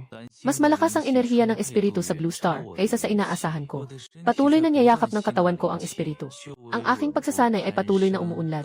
Pumunta na ako sa 3 buwan. Nakaabot na ako sa rurok ng Jindan. Katumbas ng isang mataas na antas na may kakayahan sa Blue Star. Napakabilis ng aking pag-recover. Sa wakas, narito ang lalagyan ng antas ng Tianzun. Kailangan lang punuin ito ng espiritual na lakas. Ang katawan ko ay halos ganap ng gumaling. Panahon na para umalis. Ang Socheng ay nasa humigit kumulang 800 kilometro mula sa Jiang Haishi. Dati itong isang masiglang lungsod sa baybayin. Ang Socheng ay nasa humigit kumulang 800 kilometro mula sa Jiang Haishi. Dati itong isang masiglang lungsod sa baybayin. May populasyon na higit sa 1 milyon. Ngunit ngayon, isa na itong patay na lungsod. Tumingin kami ni Luolin Shuang mula sa itaas. Ang buong lungsod ay natatakpan ng mga pugad ng mga halimaw sa mataas na gusali. Sa panlabas na pader ng gusali, ay puno ng itim na fungus na katulad ng sinulid. Sa kalye, ay nakatambak ang mga inabandunang sasakyan at hindi kilalang mga labi. Ang hangin ay punong-puno ng masangsang na amoy ng pagkabulok at masamang enerhiya. Paminsan-minsan ay makikita ang mga halimaw na naglalakad sa mga guho. Kahit ang mga mataas na antas ng mga hari ay narito. Pero kay Luolin Frost, puro basura lang. Mga halimaw na nakasalubong namin sa daan. Maging ang mga mutant na malakas na oso. O ang mga demonyo sa ilalim ng ibais. Lahat sila napuksa niya isang daliri lang. Pagdating namin sa core ng lungsod ng Su, naramdaman niya ng mas malinaw. Sa ilalim, 800 metro ang lalim. May isang lugar na hiwalay sa espiritual na enerhiya. Diretso naming binutas ang lupa at sumubsob pababa. Sa ilalim ng 800 metro ay isang malawak na artipisyal na espasyo. Isang malaking underground laboratory na inayos. Maliwanag ang ilaw, ngunit makikita ang maraming simpleng tirahan at lugar ng pamumuhay. At may higit sa 1,000 tao doon. Tinitingnan nila kami ng may takot na mga mata. Habang bumababa kami mula sa butas sa kisang. Ako at si Luolin Shuang. Lalo na si Luolin Shuang. Nakasuot ng itim na mahikan na balabal. Puting-puti na parang niebe. May pulang mahikang marka sa gitna ng noo. Sa mga mata ng mga ordinaryong tao, wala itong pinagkaiba sa mga demonyo at halimaw noong sinaunang panahon. Ang mga may kapangyarihan ay pumasok. Lahat ay maghanda. Isang lalaking nasa 30 ay ang tumakbo sa unahan. Nakauniforme siya na marumi na at hindi na maaninag ang orihinal na kulay. Mukha siyang pagod. Ngunit ang kanyang mga mata ay matalas. May banayad na liwanag ng espiritual na kapangyarihan sa kanyang mga kamay. Magandang antas na may kakayahan si Xiao Wenyuan. May liwanag ng espiritual na kapangyarihan sa kanyang mga kamay. Magandang antas na may kakayahan si Xiao Wenyuan. Dati siyang pulis. Nagising ang kanyang kakayahan na humiwalay sa espiritual na enerhiya matapos ang pagsalakay ng mga halimaw. Ito ang kanyang kakayahan na naghiwalay sa buong ilalim ng lungsod mula sa ibabaw. Na nagbigay daan sa libu-libong mga nakaligtas na makaiwas sa paghahanap ng mga halimaw. Ngunit ang kapalit ay napakalaking konsumo ng espiritu. Sa ngayon, siya ay mukhang napakahina. Maputla ang kanyang mukha. Malinaw na halos maubos na ang kanyang espiritu. Hindi kami mga kaaway. Sino kayo? Paano kayo nakapasok? Ako si Chen Huaian, naghahanap ako ng isang tao. Ang aking tiyahin na si Jiang Yixu. Maaaring narito sa inyo. Nagtaka si Xiao Wenyuan. Jiang Yixu. Sinasabi mo ang tungkol sa kapatid na laging nagtatanong tungkol sa nawawalang pamangkin. Biglang huminto ang tibok ng puso ko. Habang siya ay buhay. Ang tiyahin, dalhin mo ako sa kanya. Sandali lang. Paano kayo nakalusot sa aking espiritual na hadlang? Mahigpit na nakatingin si Xiao Wenyuan kay Luo Linshuang. Kahit na itinago at pinababa niya ang kanyang antas ng kapangyarihan sa yuaning na level. Nakatumbas ng antas ng isang emperador na may kakaibang kakayahan. Ngunit si Xiao Wenyuan ay patuloy na nakaramdam ng isang hindi maipaliwanag na bigat ng presyon. Ang kanyang kutob ay sinasabi sa kanya na ang babaeng ito ay hindi pangkaraniwan. Hindi siya basta isang knave ng emperador lang. Dahil siya ay malakas. Ako ay simpleng sumagot. Tahimik si Xiao Wenyuan ng ilang segundo. Sa huli, hindi na siya nagtanong pa. Dinala niya kami sa ilalim ng syudad sa pamamagitan ng mga lagusan. Paikot-ikot. Dumiretso sa harap ng isang maliit na kwarto sa sulok. Nandito mismo. Huminga ako ng malalim. Binuksan ko ang pinto, maliit ang kwarto. May isang simpleng kama at isang upuan lang. May isang babae nakaupo sa kama. Binuksan ko ang pinto, maliit ang kwarto. Isang simpleng kama at isang upuan lamang. May isang babae na nakaupo sa kama. Sobrang payat na siya, pero kilala ko ang mga mata niyang iyon.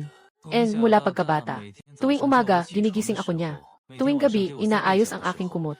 Tuwing may pagpupulong ng mga magulang, ang mga matang ito ang tumitingin sa akin. Munting tiya. Nang itingala niya ang ulo at makita ako, nanginginig ang buong katawan niya. Huaian. Ako ang iyong munting tiyahin. Bumalik na ako. Natunganga siya ng ilang segundo. Bigla siyang tumalon mula sa kama at humagulgol sa aking mga bisig. Huaian, buhay ka pa. Saan ka ba talaga pumunta? Hinahanap ka ng tiyahin mo ng 3 taon. Akala ko wala ka na. Habang umiiyak siya, sinasampal niya ang aking dibdib. Hindi naman malakas ang kanyang lakas. Ngunit bawat isa ay tumatama sa puso ko. Pasensya na, tiya. Pasensya na. Tahimik na nakatayo si Luo Linshuang sa likuran. Tinitingnan niya ang eksenang ito. Namumula rin ang kanyang mga mata. Pagkatapos ay naging kalmado ang damdamin ng tiya. Ipinakilala ko sa kanya si Luo Linshuang. Tiya, ito si Linshuang. Ako ito, ang aking kasintahan. Ah, mali, ang girlfriend ko. Ningning ang mga mata ni Luo Linshuang. Ano ang girlfriend? Pero alam niya pa rin kung ano ang ibig sabihin ng kasintahan. Hindi, kailan pa niya pinangako ito sa masamang senior brother. Pero sa harap ni Tia, hindi niya ito masyadong mapapasagot. Hinawakan ng tiyahin ang kamay ni Luo Linshuang. Tiningnan siya mula ulo hanggang paa ng matagal. Pagkatapos ay ngumiti ng mailuha sa mga mata. Ang ganda mo talaga. Mapalad ang Huaian. Namula ang mukha ni Luo Linshuang. Dakilang emperatris ng mundo ng demonyo. Namula ang mukha ni Luo Linshuang. Isang dakilang emperatris ng demonic realm.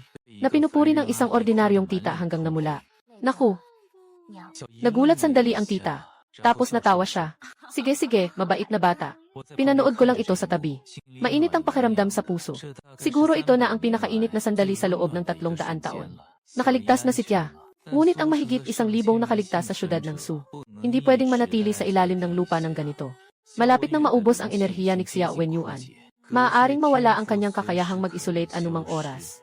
Kapag nawala ang isolasyon, ang mga halimaw sa ibabaw na lupa ay magpaparoot pa rito. Kailangan nating linisin ang mga halimaw sa lungsod ng Su. Ipagkakatiwala ko ito kay ako at kay Luo Linshuang. Luo Linshuang. Ipatutupad niya ang kanyang lakas sa antas ng nasusukat na sanggol. Mas mataas pa, mas madali siyang mapapansin ng hindi kailangan. Kahit na ganoon, sa harap niya, ang mga halimaw sa lungsod ng Su. Hindi naman ito higit pa sa mga pangkaraniwang hayop. Ako at siya ay naglaban ng magkasama. Inubos namin ang 3 araw upang linisin ang mga halimaw sa ibabaw ng Socheng. Daang-daang malalaki at maliliit, pati na ang hari ng mga halimaw na naninirahan sa gitna ng lungsod, ay napatay din namin ng magkasama. Si Xiao Wenyuan ay nanonood mula sa malayo. Bukas at sarado ang bibig. Saraduhin at buksan muli. Anong klaseng nilalang ba ang dalawang ito? Pagkatapos ng paglilinis, nakipag-ugnayan ako kay Gumingyaw. Ligtas na ang Su City. May mahigit 1,000 nakaligtas na kailangang lumikas. Tahimik ang kabilang linya ng ilang segundo. Ano ang sinasabi mo tungkol sa Sucheng? Yung Sucheng na itinuturing na level na bawal na lugar. Anong kalokohan ito? Doon ay may hindi bababa sa 3 royal level na halimaw. Walang may lakas na magpadala ng tao roon. Kapag natapos na, dumaan ka para kunin ang tao. Mahabang katahimikan. Tapos na, pumunta na para kumuha ng tao. Mahabang katahimikan. At pagkatapos ay isang buntong hininga. Sige, magpapadala ako ng sasakyan. Nang dumating si Gumingyao para kumuha ng tao, dala niya ang 20 na militar na truck. Nakita niya si Luo Linshuang. Tumingin siya ng matagal, at nagbago ang tingin sa isang masalimuot na paraan. Ang babaeng ito ay may puting buhok at mga simbolo. Yung nakabibinging presyon ng hangin, ay kapareho ng inilarawan ni Lin Tian. Noong araw na iyon, sa itaas ng Jianghai City, ang mga katangian ng misteryosong babae, ay ganap na tumutugma. Ay talagang akma. Hindi sinabi ni Gumengyao. Pero nagbago ang tingin niya sa akin. Mula sa pagkamausisa tungo sa pagsusuri. Ano nga ba ang koneksyon ng lalaking ito at ng babaeng ito? Pinagsabihan ko siyang itago ang aming presensya. Sang-ayon siya. Libu-libong nakaligtas ang ligtas na nailipat sa Jianghai City. Nagrerenta ako ng isang apartment sa Jianghai City. Ayusin mo si Tia. Unang araw na nakatira si Tia sa bagong bahay. Hinila niya kaming dalawa ni Lulin Shu ang naumupo. Nagsasalita ng paulit-ulit at nagbigay ng maraming paalala. Mag-ingat kayo palagi. Huwag masyadong mag-away at magpatayan. Kain ng maayos. Huwag magpuyat tapos tiningnan niya ako. Tumingin ka kay Luolin Shuang. Huwei an ah. Talagang mabait sa'yo ang batang ito. Huwag mong sayangin siya. Agad mong ayusin ang mga bagay. Anong mga bagay? Magpakasal ka na. Halos masamid ako sa tubig. Mas labis pa si Luolin Shuang. Diretsong tumayo. Namula hanggang sa liig. Yun ko. Natunga nga siya ng matagal. Pero hindi makabuo ng buong pangungusap. 1,300 taong gulang na demonyong Panginoon. Naipilit magpakasal ng isang mortal na tita hanggang sa magulo ang pananalita. Pinipigilan ng tawa, hindi naglakas loob tumawa ng malakas. Sa mga sumunod na araw, nanirahan kami ni Luolin Shuang sa lungsod ng Jianghai. Pinipigilan ng tawa, hindi naglakas loob tumawa ng malakas. Sa mga sumunod na araw, nanirahan kami ni Luolin Shuang sa lungsod ng Jianghai. Natuto siyang gumamit ng cellphone. Kahit na madalas niyang nagagulo ang WeChat at ang kamera. Natuto siyang gumamit ng washing machine. Noong una niyang ginamit, naglagay siya ng isang buong boteng panglaba. Lumalabas ang bula mula sa washing machine. Napalubog ang kalahati ng balkonahe. Natuto rin siyang manood ng TV. Pinakamamahal niyang panoorin ang Animal World. Dahil ang mga maliliit na hayop na iyon ay ang tanga-tanga. Minsan, palihim siyang lumalapit sa akin sa gabi. Kapag akala niya, natutulog na ako, dahan-dahan siyang humahalik sa aking mukha. At pagkatapos ay mabilis na umatras. Na parang walang nangyari. Ngunit hindi niya alam. Nagising ako palagi. 1,300 taong pananabik. Siya pa rin siya sa pag-iingat. Parang natakot siyang mawala ang isang mahalagang bagay. Hindi nagtagal ang mga tahimik na araw. Ang pagbabalik ng espiritu ay bumibilis. Ang mga espiritual na daluyan sa buong asul na planeta ay parang pinindot ang switch. Nagmamadali ang pag-agos ng espiritu. Madalas ang mga kakaibang pangyayari sa kalikasan.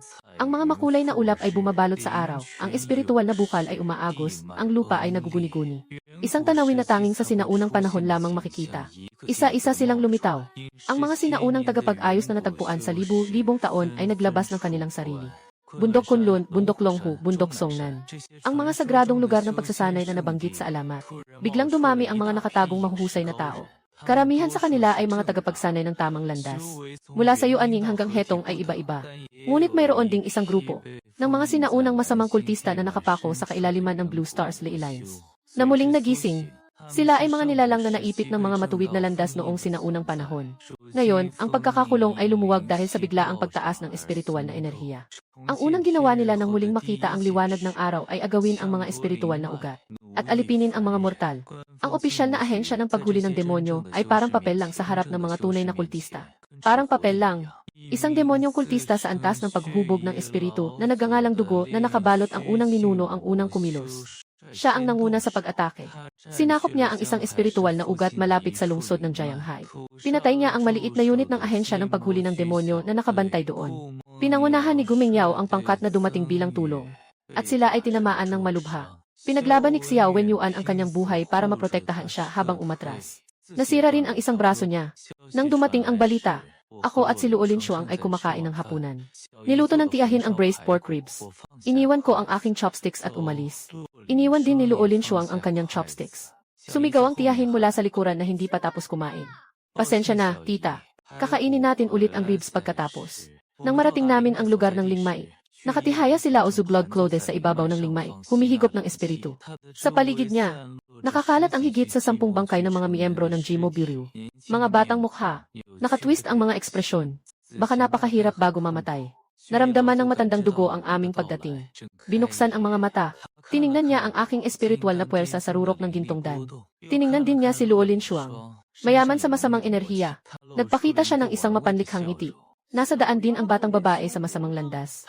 Tumayo siya. Ang kanyang pulang balabal na puno ng dugo ay humuhuni sa hangin ng gabi. Ang presensya ng kalakasan sa kalagayan ng virtual na pagsasanay ay buong-buo ang pagbubunyag. Yumuko ka at aminin mong ako ang iyong Panginoon. Hindi ka namin papatayin.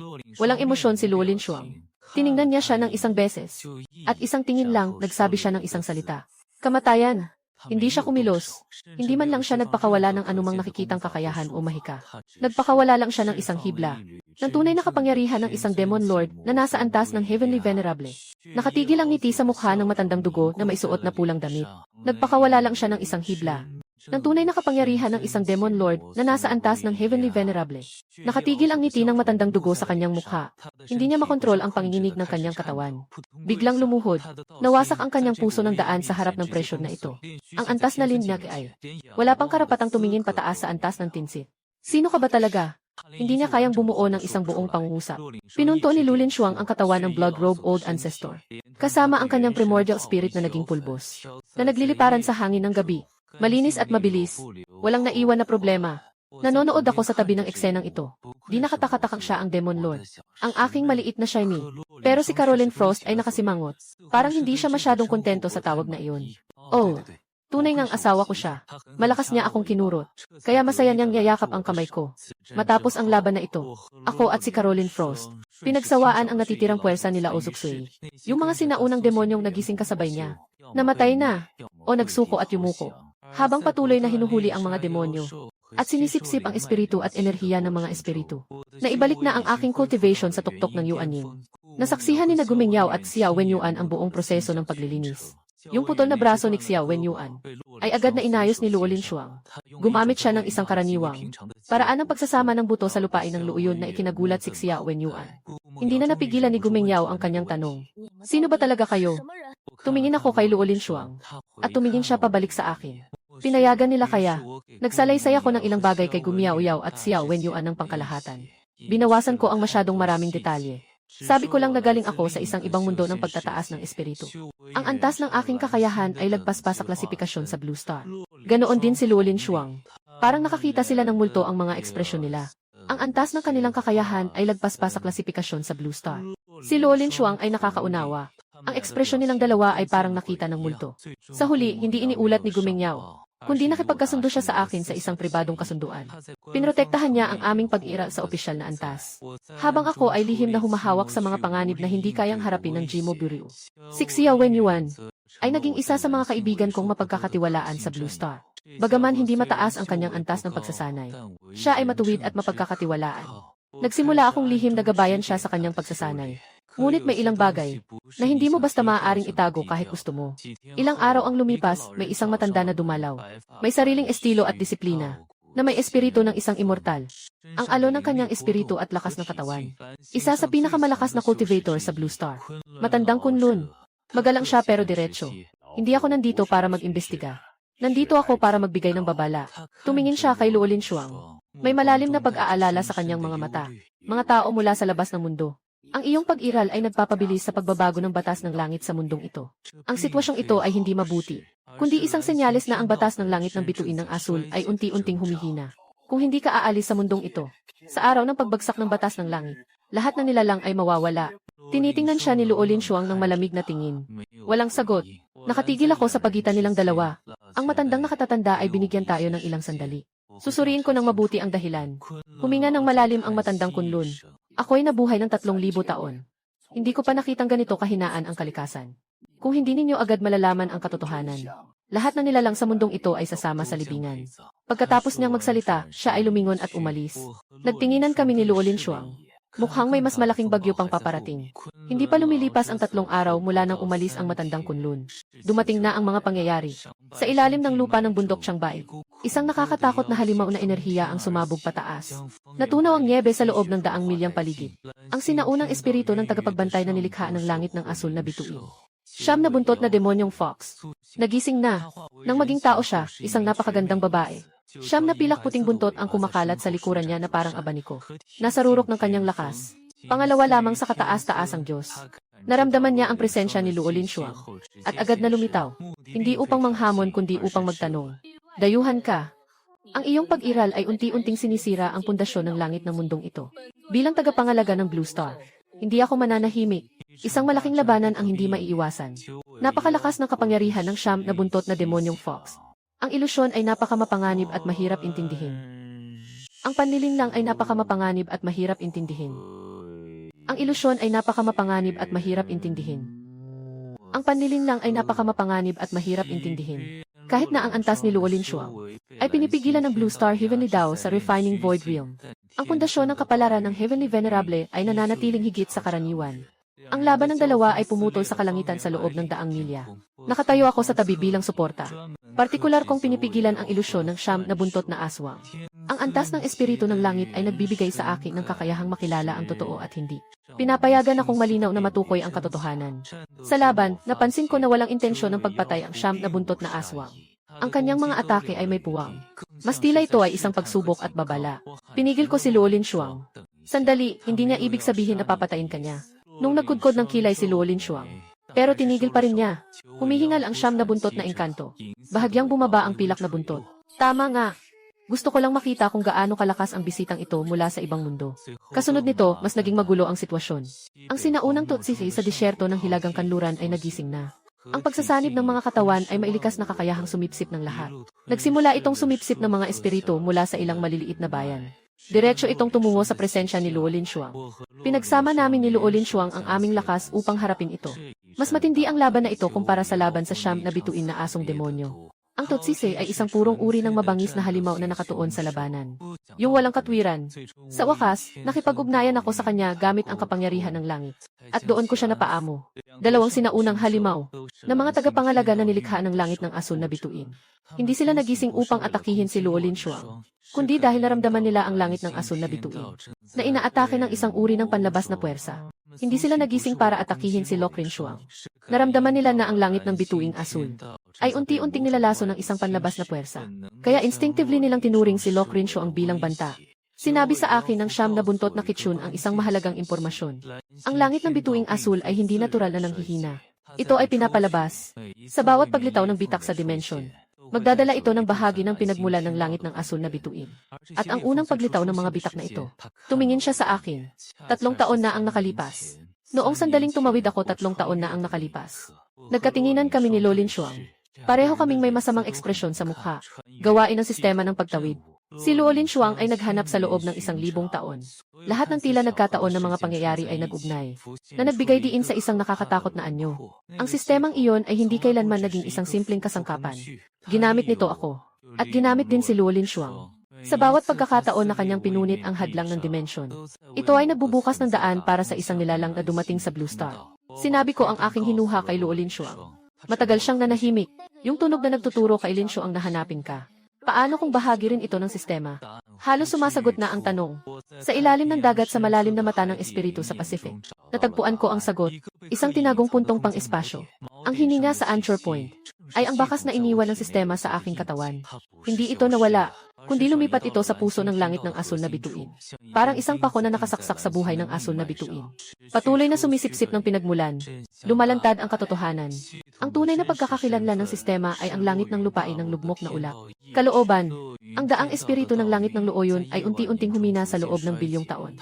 Kailangan itong lamunin ang mga daang langit ng ibang mga dimensyon upang mapanatili ang sarili nito. Ang planetang asul ang naging kanyang layunin. Ako ang napiling piyesa niya. Binibigyan ako ng sistema ng mga misyon para patakbuhin ako, upang makalikom ako ng mga sanhi at bunga sa kontinenteng Luoyun. Gamitin ang pagbabalik sa Blue Star sa pamamagitan ng kamatayan bilang anggulo ng Luo Linshuang. Ang libong taong paghahanap ang susi. Sa bawat pagkapunit ng pedro ng dimensyon, mas lumalaki ang daan para sa Luyun Tiandao. Ang misteryosong tinig na iyon, mula simula hanggang dulo ay gawa ng Luyun Tiandao. Nang hilahin ko ang angkla, nagbago ang langit sa itaas ng karagatang Pasipiko. Pumutok ang isang gintong bitak na bumagtas sa kalangitan, na mas malaki ng 100 ulit kaysa sa daan ng pinunit ni Bilolinsang. Isang napakalawak na presyon na nagdudulot ng kawalang pag-asa, na mas malaki ng 100 ulit kaysa sa daan ng pinunit ni Bilolinsang. Isang napakalawak na presyon na nagdudulot ng kawalang pag-asa. Isang napakalawak na presyon na nagdudulot ng kawalang pag-asa. Naglilihok ang mga bitak sa tao. Hindi ito lakas ng kahit anong nilalang, kundi ang kabuuang kalooban ng langit ng buong mundo. Sa pagdadala nito sa konkretong anyo, dumating na ang pangunahing anyo ng langit ng ulan. Wala itong tiyak na anyo. Isang gintong kalituhan na sumisipsip ng liwanag. Sumakop ito sa kalahati ng kalangitan. lahat na nilalang sa Blue Star ay nakaramdam ng nakakapangilabot na paninikil. Nanghihina ang mga mortal. Ang mga mababang antas na cultivator ay dumudugo sa bibig. Alam ng langit ng Blue Star na ito na ang katapusan ng malakas na pana. Lalamon ang mundong ito. Susunugin ang mundong ito. Ito ang tanging pagpipilian ko. Ang lakas ni Luolin Shuang ay tuluyang nawala sa pagkakataong ito. Ang kalakasan ng langit at bituin ay humina hanggang sa hindi na makapagpanatili ng anumang kawit. Lahat ng lakas ng kalangitan na Diyos ay bumalik sa kanyang katawan.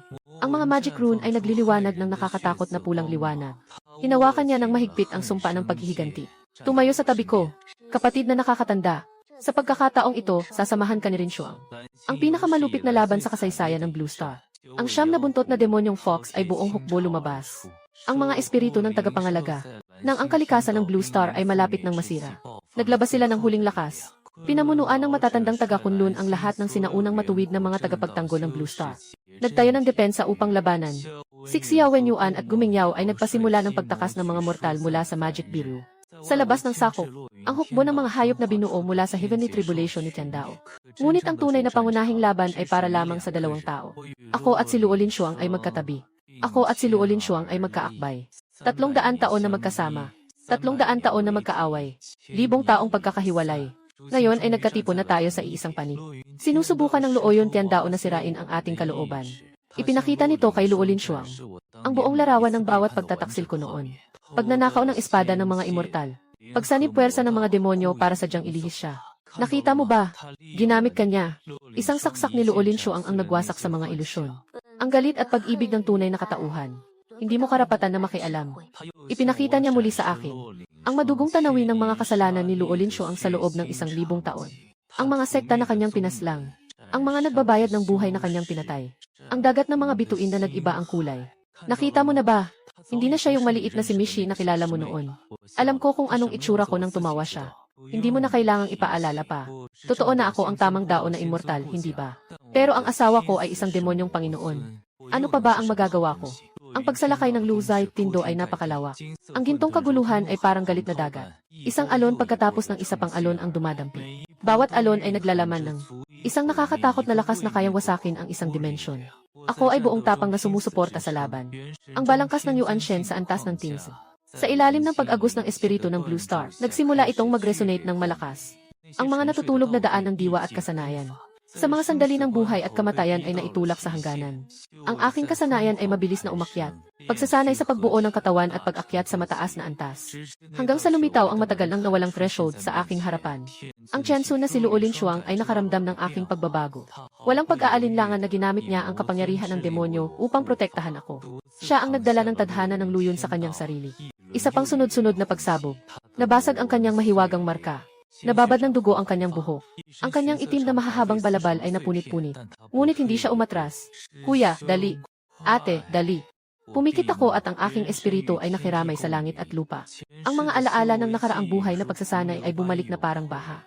Sa antas ng langit na datu, ako'y bumalik na. Dumilat ang aking mga mata kasabay nito. Isang mahabang espada ang nabuo sa aking kamay. Puti at pilak ang kulay nito. Ang talim ay may mga ukit na mga batas ng langit.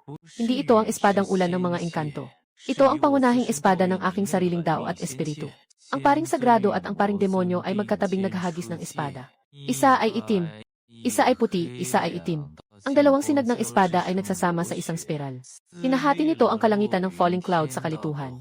Ang pangunahing katawan ng Chaos ay naglalabas ng malakas na sigaw na sumisira sa mga bundok at ilog. Nagsusumamong bumalik ng masama. Sobrang pagbawi, sobrang pagsalakay. Ang labanan ay tumagal ng buong buwan. Nabago ang anyo ng Blue Star. Ang dagat ay bumuo ng napakataas na alon. Nanginginig ang mga kontinental na plato. Sa huli, ginamit ko ang Tiansun Daoyun bilang kandado. Ginamit ni Luolin Shuang ang kapangyarihan ng Demon Lord bilang tanikala.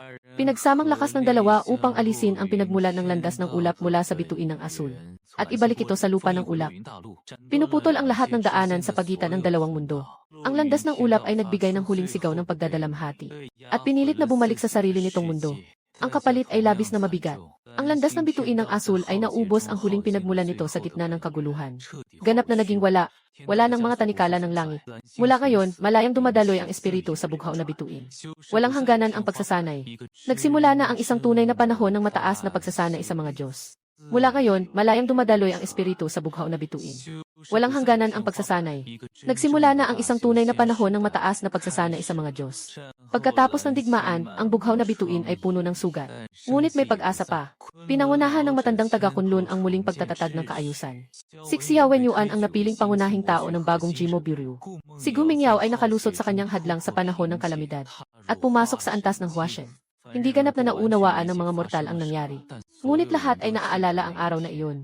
Ang mga itim na espada at liwanag na nagtagpo sa kalangitan. Maayos ang kalagayan ni Tia. Pagkatapos ng digmaan, hinawakan niya ang kamay namin ni Lulin Shuang. Palagi niyang pinapaalalahanan kami na mag-ingat. At sa kanya kami pinapunta na tapusin na ang mga mahahalagang bagay. Bihirang maputla si Lulin Shuang. Umingiti ako at sumagot. Isang gabi, isang buwan pagkatapos noon. Ako at si Lulin Shuang. Bumalik ako sa maliit na kubo sa gubat na iyon. Noong inalagaan niya ako habang nakahilo. Yung kabuang larawan na bigla niyang naisip. Ang sinag ng hating gabi na tumatago sa mga dahon ay tumatama sa kanyang puting buhok.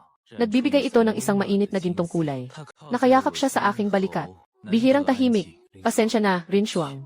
Nanigas ang kanyang katawan. Tumingin siya sa akin nang nakataas ang ulo.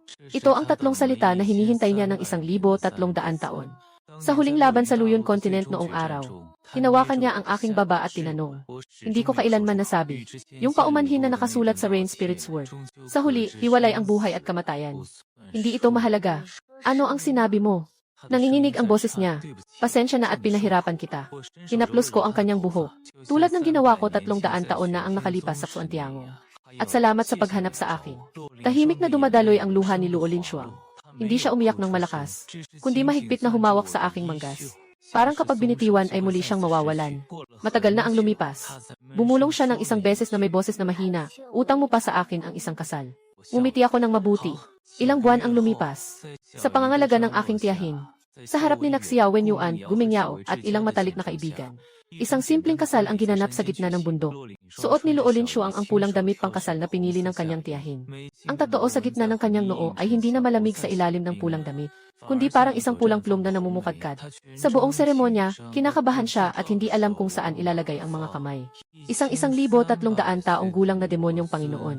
Sa sandaling ito ay parang 18 taong gulang na bagong kasal. Hawak ko ang kanyang kamay at sinabi ko ang isang bagay. Sa sandaling ito, parang isang bagong kasal na 18 anyos. Hawak ko ang kanyang kamay at sinabi ko ang isang bagay. Napakadaliri, tanging siya lamang ang nakarinig. Mula ngayon, walang ibang pupuntahan ang nakatatandang kapatid. Muli siyang umiyak. Ngunit sa pagkakataong ito, umiti siya habang umiiyak. 3 araw pagkatapos ng kasal. Napansin ang kakaiba habang nag-ensayo. Pagkatapos mawala ang gapos ng langit. Napakamahina ng hadlang sa pagitan ng Blue Star at ng lupain ng pagbagsak. Napakasilid. At sa itaas ng dalawang mundong ito, isang bagong daan sa espasyo ang dahan-dahang nabubuo. Ang hangin na lumalabas sa daang iyon ay napakaluma. Malakas ang espiritu. Higit pa sa pinagsamang Blue Star at Luoyong Continent. Ginamit ko ang aking divine sense sa antas ng Heavenly Venerable para sumilip sa daanan. Ang nakita ko ay nagpapatigas sa akin. Isang napakalawak na guho ng isang immortal palace. May isang chessboard sa ibabaw ng bato na mesa. Maraming mga piraso ng chess sa board. 2 sa mga itim na piraso ay bahagyang kumikislap. Ang itim na bahagi ay ang buong kabuuan ng mga kabundukan, ilog at bituin sa landa ng Luoyun. Samantalang sa loob nito ay ang asul na planeta ng Blue Star. 2 mundo lang na parang 2 piraso ng chess sa isang board. At sa chessboard ay mailibu-libong piraso pa. Sa kahoy na upuan sa tabi ng chessboard ay walang tao. Ang alikabok na nakapaligid ay nagsasabi na ang naglalaro ay matagal nang umalis. Matagal na. Sobrang tagal na hanggang ang paraisong templo ay naging mga guho na. Kapatid, ano ang nakita mo? Napansin ni Luo Linshuang ang aking kakaibang pakiramdam. Lumapit siya. Sandali akong nanahimik. Pagkatapos ay niyayakap ko ang kanyang kamay. Gusto mo bang malaman kung ano talaga ang mundo namin? Nilingon niya ang aming magkayakap na mga kamay. At saka siya tumingin pataas. Nasa aking mga mata ang liwanag patungo sa hindi kilalang daan. Dahan-dahang umangat ang aking mga labi sa isang ngiti.